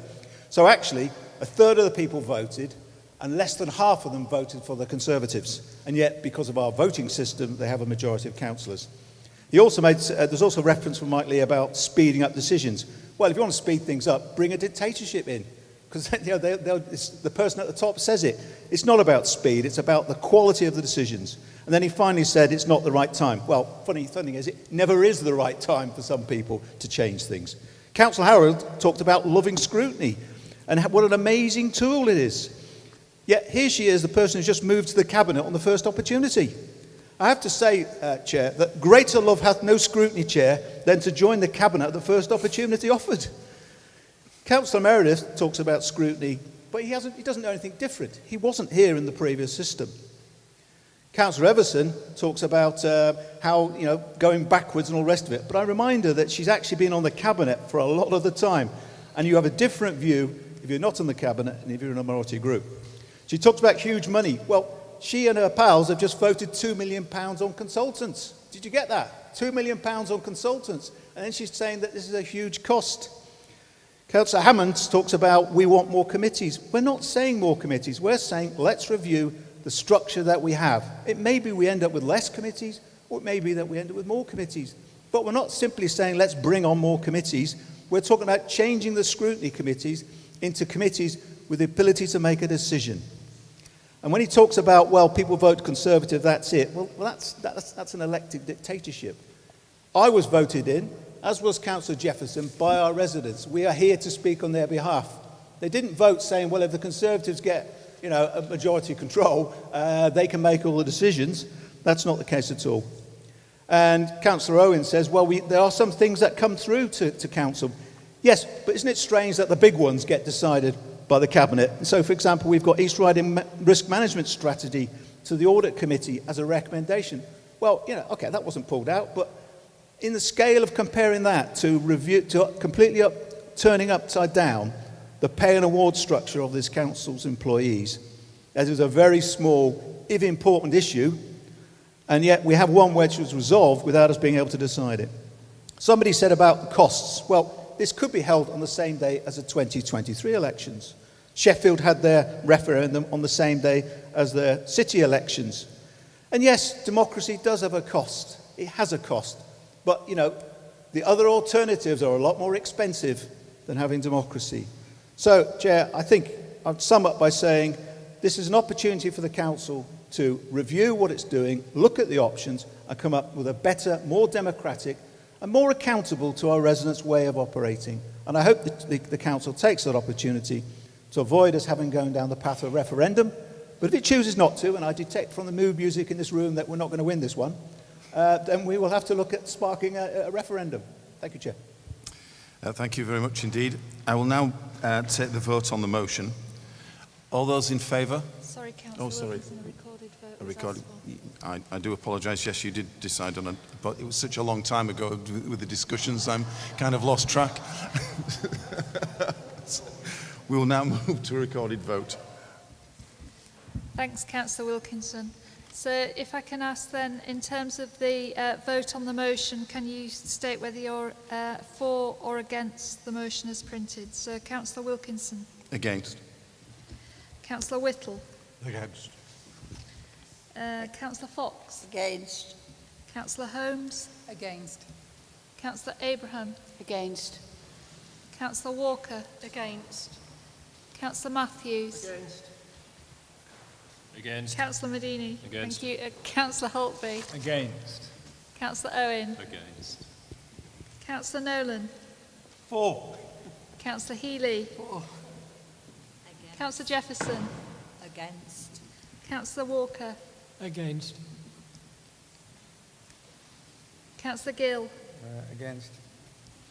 Councillor Matheson. Against. Councillor Jump. Against. Councillor Sutton. For. Councillor Padden. For. Councillor Elvidge. Against. Councillor Harold. I love scrutiny. Against. Councillor Everson. Against. Councillor McMaster. Against. Councillor Lee. Against. Councillor Green. Against. Councillor Stathers. Against.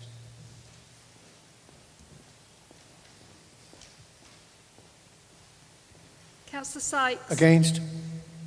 Councillor K West. Against. Councillor Horton. Against. Councillor Birch. Against. Councillor Gateshill. Against. Councillor Greenwood. Against. Councillor Nickerson. Against. Councillor Meredith. Against. Councillor Johnson. For. Councillor Davison. For. Councillor B Jeffries. Against. Councillor D Jeffries. Against. Councillor D'Eltree. Against.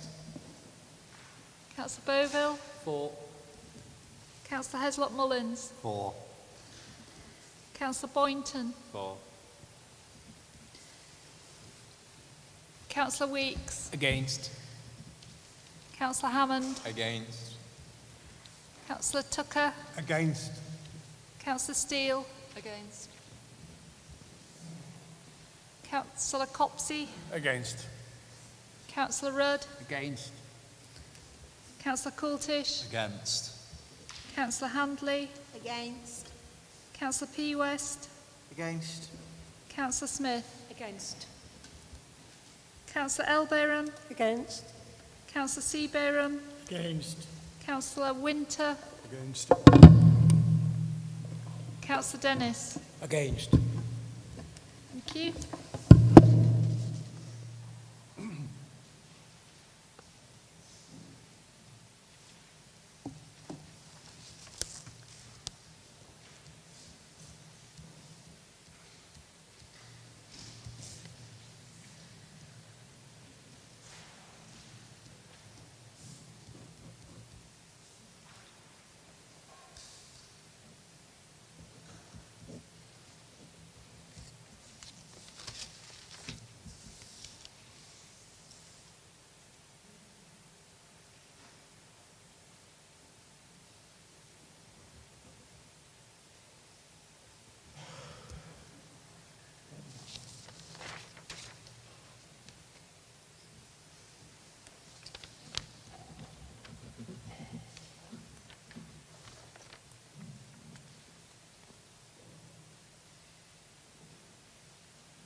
So the votes are against 47, for 9. That motion is lost. Thank you. So we'll move on to the next motion. To move, Councillor Padden, please.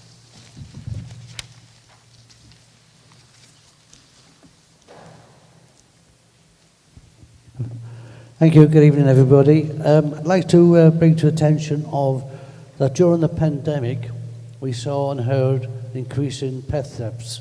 In the main, household pets like a dog, possibly a cat, but there's been other animals included. Demand by the breeders has pushed prices up nearly 300%. But at the present moment, the law stands under the current Theft Act 1968 is liable to a maximum of 7 years in prison.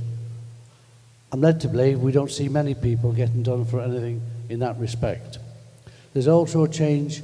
We need to do this and change it, for after 53 years, we've become a more loving and caring society about animals, may I say. Human beings, we're not bringing that in at the moment. And also, pets cannot be replaced like any other piece of property. Now, this was a very good quote from the Homicide Police and Crime Commissioner, who has backed my call to stop treating pets merely as profits in the case. This was made more apparent when someone who lost their dog, that their husband had taken out for a walk at 7:30 in the morning to let her have a sleep in, it ran off. It was rescued by my neighbour, who called a dog tag, went to voicemail. He had to go to work. He saw me walking my dog, so he says, "Hey, look after this, will you? I'll ring them and tell them where you are." I said, "Fine, okay." Next thing I know, this woman came running down my drive in gym jams. Good gracious, what a hug I got. She was in tears, saying, my baby, thank you, thank you. Mentioning dog theft, as we had, she had said that encampment in the area, which we had at the time, was not what she was hoping for. Her hubby came along, who was not very happy when he saw the situation. Report of dog thefts were up in the air. Police urged residents to report them. Apparently, a lot of people don't report these. Distress is not a word to use in these situations, because I would fully support the change in law which makes a theft more serious crime. The rising cost of buying pets signals to theft there's money to be made on stealing them and selling them on. An average pet, about £600 before the pandemic, shot up to £2,000 plus. Dogs and pets are loved so well, they're a companion for people. So when they're stolen, it's not more a theft, but it's something they've taken away. They take the heart out of the family. I'm sure the councillors in the Chamber who have pets themselves will imagine how it would feel if they were stolen, or even have gone for a walk about because you forgot to close the gate. So the Kennel Club has reported a 168% increase in people snatching puppies, mainly female dogs, and when they have been recovered, they found the female dogs are all pregnant. In Suffolk, the police pulled a man over. He had 17 stolen dogs from a kennel near Barton Mills. In July, 5 puppies were stolen from the back garden in Melton Mowbray. All bitches. The family was devastated. I think you all saw that in the paper, the news. It went all over the news, actually, about the guy who had his female Springer Spaniel stolen from his garden in Brighton. Eventually, he got them all back. And that was true to the media. But so you all remember that. Now, I had an email sent to me just recently, which I out of the blue, and it says, "We're not in your constituency. We live in North Lincolnshire." We saw the article in the Yorkshire Post explaining that you used the council to lobby the government to change the law to distinguish between pet theft and merely property. Well, I don't know if you remember, but this is called Peter Pumpkin. Who's Peter Pumpkin? Peter Pumpkin was a 33-year-old Shetland pony taken in a field and later found perished in a ditch. We were wondering what offenders and the perpetrators would actually get for this. This does not reflect the impact on the owners of this pony had owned for over 31 years. The theft of Peter Pumpkin sickened us. We thought of the anguish of the owners were put through. A lovely pet. The 4 youths concerned have not been found to this day. And I thank Diana Byers and Paul Childs for that. Now, Dr. Allen, an expert in Keele University, has campaigned for stricter sentences, guidelines for pet theft, via petition which he has sent to the MPs in Westminster, and that is MP Mr. Hall.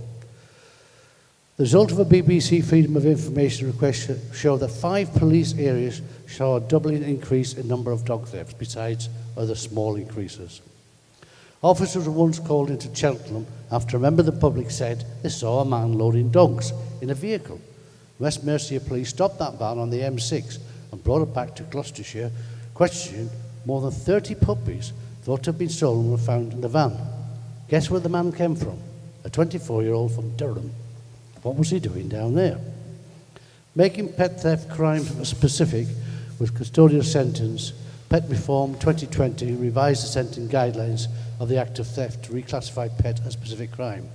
Ensuring the monetary value is irrelevant for the categorising of a dog and a cat theft crime, we are talking about cats as well for sentencing purposes. The sentencing guidelines now take into account the emotional stress and harm and the theft of personal items such as a pet can have on a victim. We're talking about horses, cats, snakes if you've got them.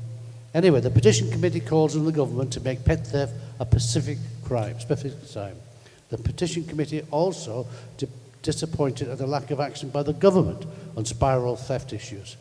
The Petition Committee member Tom Hunt raises the issue of pet theft in the House of Commons. Petition Committee scheduled debate on petitions related to pet theft. MPs debate welfare during the COVID-19. Government announces a task force, another task force, to investigate, report on the rise of pet thefts. That's where we are now in this motion. So I'm asking this chamber to write to the government to make a specific crime offence, the theft of a pet, not just dogs. I recommend this motion to the floor. Thank you. Councillor Sutton, please. Thank you, Chair. I am seconding this motion. I personally have been a pet owner for over 35 years where I've kept dogs and birds. Pet theft of any kind has a devastating impact on all families. The point of this motion is to continue to put pressure on the government to reclassify the offence of pet theft so it has its own category under Section 4 of the Theft Act 1968. The sentencing guidelines need reviewing and the legislation toughening up so that pet theft is a crime in its own right and gets a meaningful conviction and is investigated as such. Over 2,000 dogs each year are stolen. Only 5% lead to convictions, and pet theft has worsened over the pandemic. Pets are not commodities and are part of the family, and that also includes working dogs. Nearly half of British households contain at least one pet, and a quarter of them own a dog. Dogs, for example, are stolen to order, to sell, to breed, for ransom, and for dog fighting bait. In my opinion, a pet is a family member, or a member of the family, should I say, and not a piece of property, and shouldn't be treated as such. Thank you. Thank you. Councillor Holmes.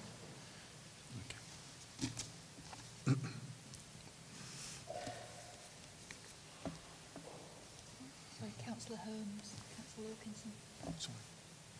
Councillor Holmes, please. Thank you, Chair. I do note that there has been a reported increase in pet theft during lockdown. And I recognise that pets are like members of the family to me and many people, and that the theft of a pet can cause emotional trauma and distress to both family and the pet. I would support any motion or any proposed amendment to the law which resulted in more severe sentences being imposed for such reprehensible behaviour. However, I have reservations about the motion as it's currently worded, because it sends the wrong message to would-be thieves. It sends the message that the law is not currently sufficient to punish them. This is a dangerous perception because it encourages rather than deters would-be thieves, and it's also inaccurate. If you steal someone's pet, it's already an offence covered by the Theft Act and potentially other acts which protect animal welfare. Significant custodial sentences can be imposed. Pets are priceless. They cannot be replaced, and they are not valued like laptops or mobile telephones. And the law recognises this in the provision of victim personal statements. This is where victims set out for the court the effects of the offences upon them.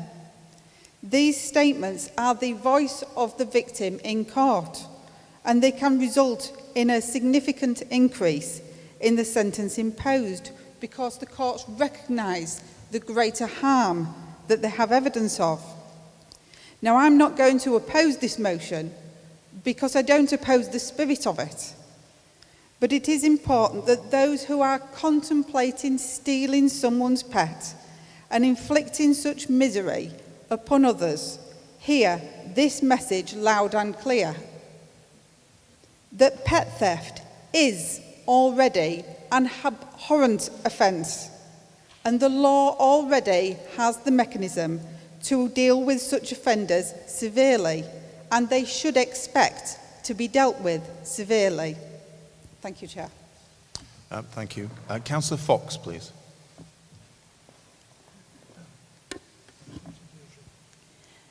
Oh, thank you, Chairman. Well, I can't say that I'm a lawyer or a solicitor. I don't know the law. I can only speak on what I've seen. And while the lockdown's been on, as I observe from my window and garden, most people have been buying a dog, and most of them are pedigree dogs, small. And I must say, I think it's a despicable for thieves to be stealing these animals. I've witnessed on the ward only last week a lady on her own. A lot of people who are elderly and on their own, they have a dog. That's the only friend they have while this lockdown's been on, in most cases. And as I witnessed, the telephone rang, and this dog ran to her side and started to whimper, and kept, looking at her. And what happened? She spoke to the dog on who was on the phone, and the dog virtually started to weep. It knew who was on the phone. So what I'm saying, I'm only saying what I witnessed, and I think I don't know my colleague here, she knows probably more about the law than I do, but it does need nipping in the bud. We can't allow this kind of thing to continue. When we allow these things to continue, they continue. And so I will be supporting this motion today. Thank you, Chairman. Thank you very much. Councillor Dealtree, please. Thank you, Chair. Just going to the Bridlington Echo site and a report that Humberside Police released. Humberside Police have said nationally that we have had an increase in dog reports and dog thefts, but so far in the East Riding, it's well low and no need for concern. In 2021 so far, we've had 3 reports of dog thefts. In 2020, 8 dog thefts. 2019, 7 dog thefts. And in 2018, 15 dog thefts. All they're saying is obviously report anything like that straight to 101. Dog thefts has been going on for quite a while now. In Hull, in 2020, 14 were nicked. 8 in 2019, 14 in 2018. Yes, a pandemic and lockdown did, more dogs were nicked, especially them 3 Spangles, whatever they were called, the ones that were on TV all the time. But report it straight to 101. The police they know what they're doing. If it's reported, they'll get them back, and hopefully the peps will get banged up. Thank you. Thank you. Councillor Elvidge, please.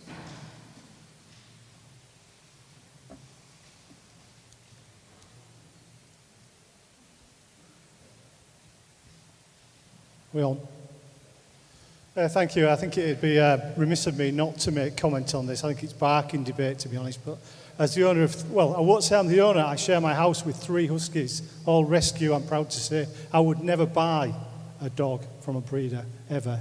And I would highly recommend anyone to get a rescue dog.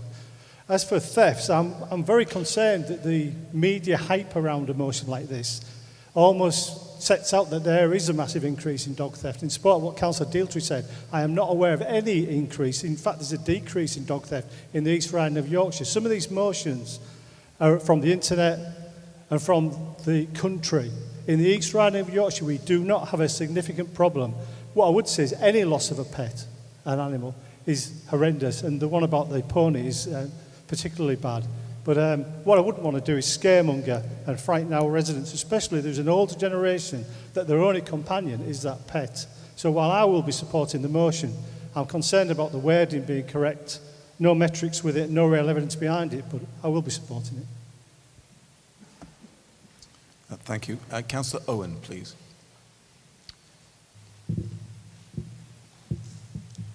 Yes, thank you, Chairman. I also welcome the spirit of this motion as a dog owner and a father to 4 dog-owning families, and I know how very special the attachments are between owner and pet.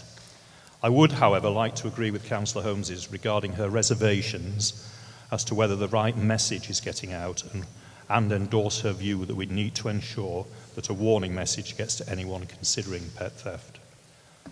I will therefore be supporting the motion, but I also know our Police and Crime Commissioner is willing to support any submission we may make as a council, and hopefully as leader, should this motion be agreed, I will try and ensure that in conjunction with our Chief Executive, a message is constructed to government that satisfied Councillor Paddon's intent, whilst hopefully addressing Councillor Holmes's concerns as well. Thank you, Chairman. Thank you. There are no more hands, so... Sorry, Councillor John. I beg your pardon. Councillor John, please. Thank you. Sorry, members, I'm normally quiet, but not today. I applaud the sentiments behind this motion, but I think it's missing one element, and that is that we should insist that the judiciary use their powers of sentencing to a high degree. I do feel there's a lot of soft sentencing when it comes to pet thefts and anything to do with animals. And I think this should be added, albeit unofficially, we can't add it now, but that should be added to the sentiments that we expressed today, because that is something that could be instantly remedied. Thank you. Thank you. Can't see anybody else. I will now then take the vote on the motion. All those in favour?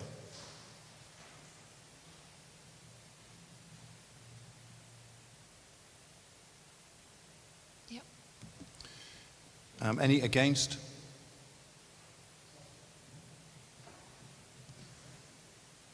Okay. Nope, sorry. Any abstentions, please?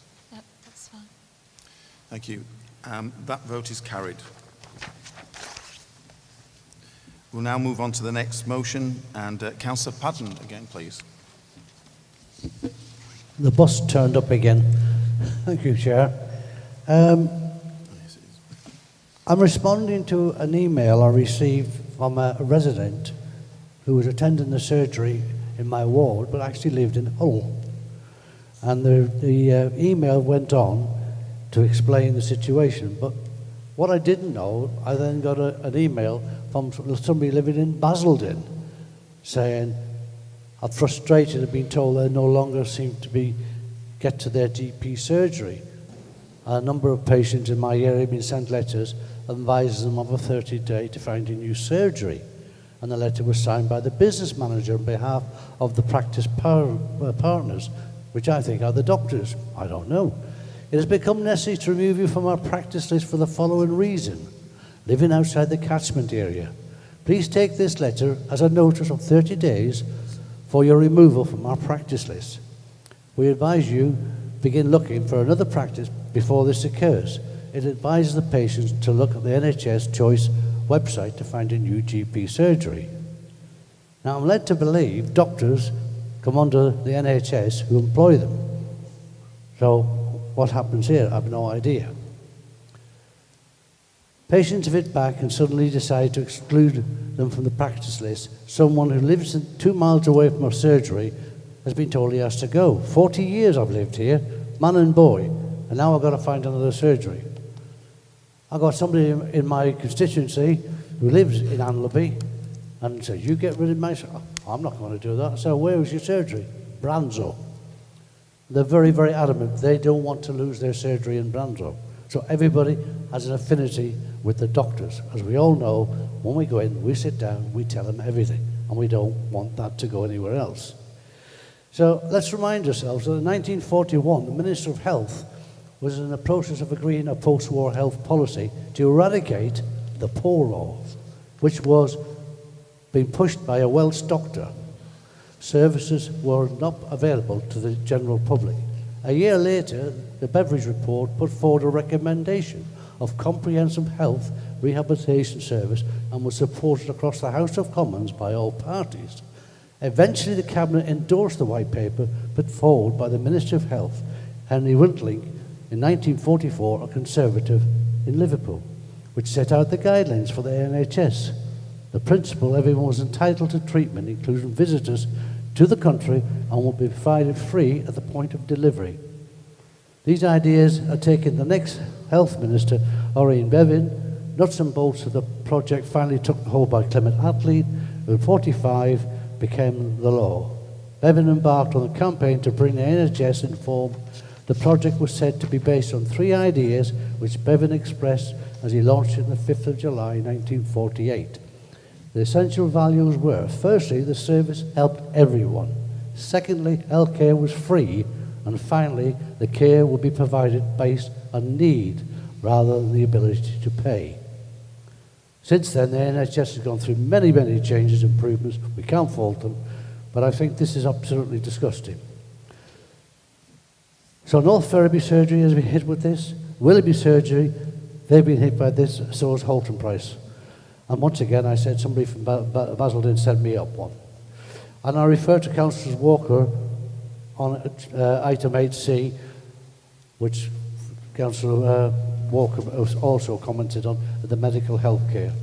So I ask the question here now, if you need treatment and you've been given 30 days notice, can you get treatment from your current GP until your condition improves, until the next GP practice accepts you? So what do you do if you're not in these situations and the 30 days are up? Well, of course, what I've found out is that the GP cannot refuse to see you. He still has to keep you on his books till you sign off. But of course, the other thing is, what happens is people say, oh, the doctor doesn't want me now, 30 days are up. Okay, let's go down A&E. Well, that's what A&E is not here for. So these changes are not a must. They cannot change the boundaries. And that's basically what the doctors have done. They've changed the boundaries. They've closed them in. So if that's what they want to do, that's fine. But they should not be able to discard people who've been 35, 40 years in the practice, in the surgery. Anybody new coming in, I would say, yes, you have to abide by the boundary laws as we do with education in school. So my motion is that the Cabinet Secretary of East Riding, we're extremely disappointed to hear a proposal to close the branch surgery of Hessel Grange Medical Practice of North Ferriby Village Hall. Facility has only been possible because of the intense lobbying of ward councillors and the residents when Dr. Robinson retired, who I knew very well. He was never my doctor, but I knew him very well. Could no longer host surgery at his home. I didn't realise he actually ran it from his home. And we invoked the support of our local MP, David Davis, and meet with then Primary Care Trust, which was totally opposed to the principle of a single-person practice in the village. However, we support the aspirations of the practice to maintain a presence in the village. The PCT eventually agreed, subject to the location of suitable premises, with Ward Council also assistance. Once agreement in principle had been achieved, the hard work of the Village Hall Committee to convert the space and the arrangement of the loan of North Ferriby Parish Council brought the project to fruition. In short, it was a whole community effort to retain a high regarded medical presence in North Ferriby. The timing announcement we got now is ironic. At the beginning of January, the regular bus service between the village and Hessel has been reversed. People getting buses to go to Hessel Grange, impossible. You have to get 2 buses to get into Anlaby. The new Anlaby surgery, which they've all been told they've got to leave by the end of this month, doesn't open till January, and we all know building never goes to schedule. So please remember that when we address the question raised in what about the infrastructure when we do planning, we've all said, what about the infrastructure when we do planning? Where's the doctor's surgery? Well, my other question is as well, I'm led to believe, and I'm told this is true, that all doctors get a fee per head, per person on their books. It's ironic they're throwing people off the books. Why are they throwing people off the books? Is something changing? The CCG not telling us something? We're all affected somewhere along the line. So, be honest, this is really a call, like the last motion. Do we want the surgeries to say, sorry, bye-bye, off you go, and then you live 10 minutes around the corner, because the line of the catchment area they've drawn, which I don't think any of us in here have seen, unless it's come through the post and said that's the definitive. Thank you. Thank you. Councillor Nolan, please. No.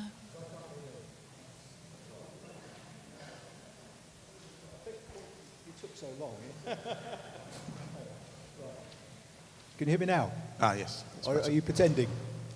You can hear me? Okay. Yes, we can. I'm going to second this, Chair, and I'll speak now because we've had a long day, and I'm sure the spirit of this motion, as indeed from the previous one, would be supported by all councillors. It is really important that no patients slip through the net. There's clearly something going on in the Swanland North Ferriby area in terms of the closure of the Swanland surgery being brought forward. And in the last few days, I think all councillors have had notice of the North Ferriby surgery on, I think it's Church Lane, but I'll be corrected if I'm wrong, being closed. And I just have a bit of a concern, and it does have, it's really a concern, is are these isolated cases or indeed the tip of the iceberg? We've seen the erosion of NHS dentistry in our area, and I have a concern that we may see something similar happening with GP services.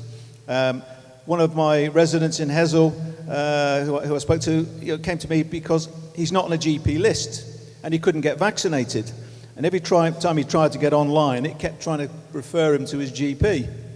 And he couldn't get on a GP list, and he couldn't get online to register for a vaccination, and he just kept going around in circles. Now, fortunately, it has been sorted, because I passed it on to the council, and they got in touch with him. But that can be the consequences of not being on a GP list, is missing out on vaccination. I also had an elderly resident in Heddon who actually lives in Thorngobold, and she had to catch the bus to Heddon in order to see the doctors. She was 84 years of age, had mobility problems, couldn't drive. She missed the bus and couldn't get a taxi. And in the end, I took her home. But the point being that people shouldn't have to travel 4 miles to see a GP on a road that cannot take, on a path that cannot take a mobility scooter if you go between Thorngobold and Heddon. Now, I pull these out really to say there are some issues around access to GP services. It is vitally important that people have access to a GP.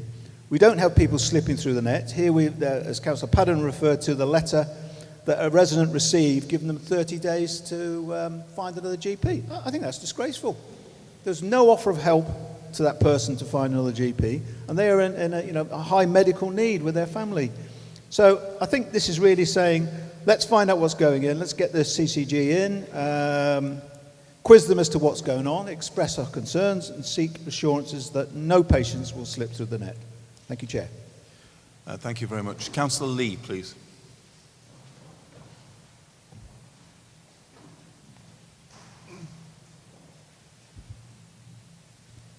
Thank you, Chair. And my view is that Councillor Padden has raised some legitimate concerns, and I would propose that the matter is referred to the Healthcare and Wellbeing Overview and Scrutiny Committee without further debate.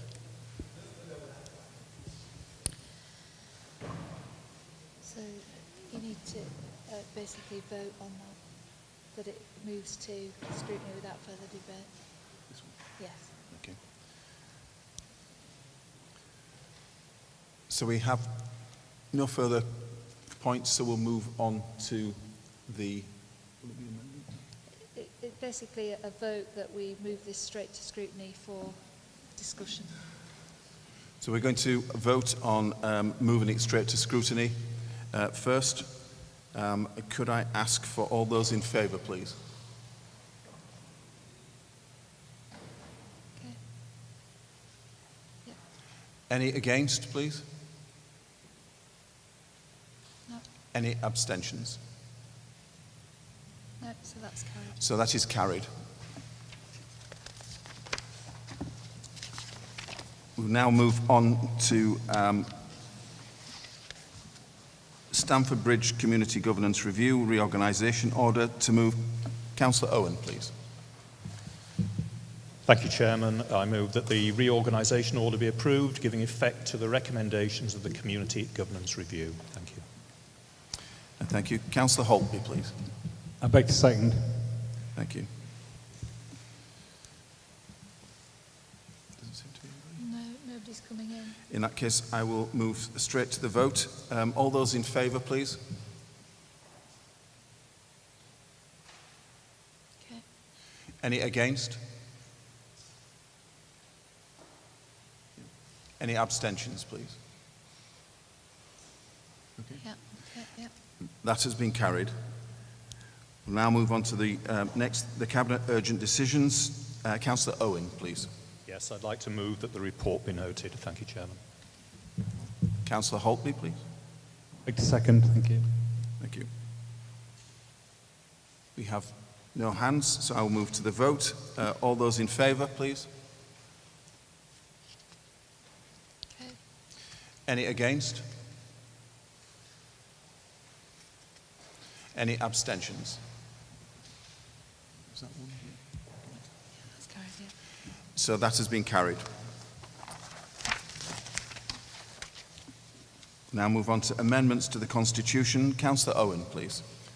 Thank you, Chairman. That the amendments to the Constitution as set out at Appendix 1 of the report as now submitted be approved. Thank you. Councillor Holtby. I beg to second. Thank you. Nobody's indicating No. to speak. I will now take the vote. All those in favour, please. Yeah, okay. Any against? Any abstentions, please? Okay, it's carried. That has been carried. So thank you all for a rather long debate, and that concludes today's meeting. Thank you.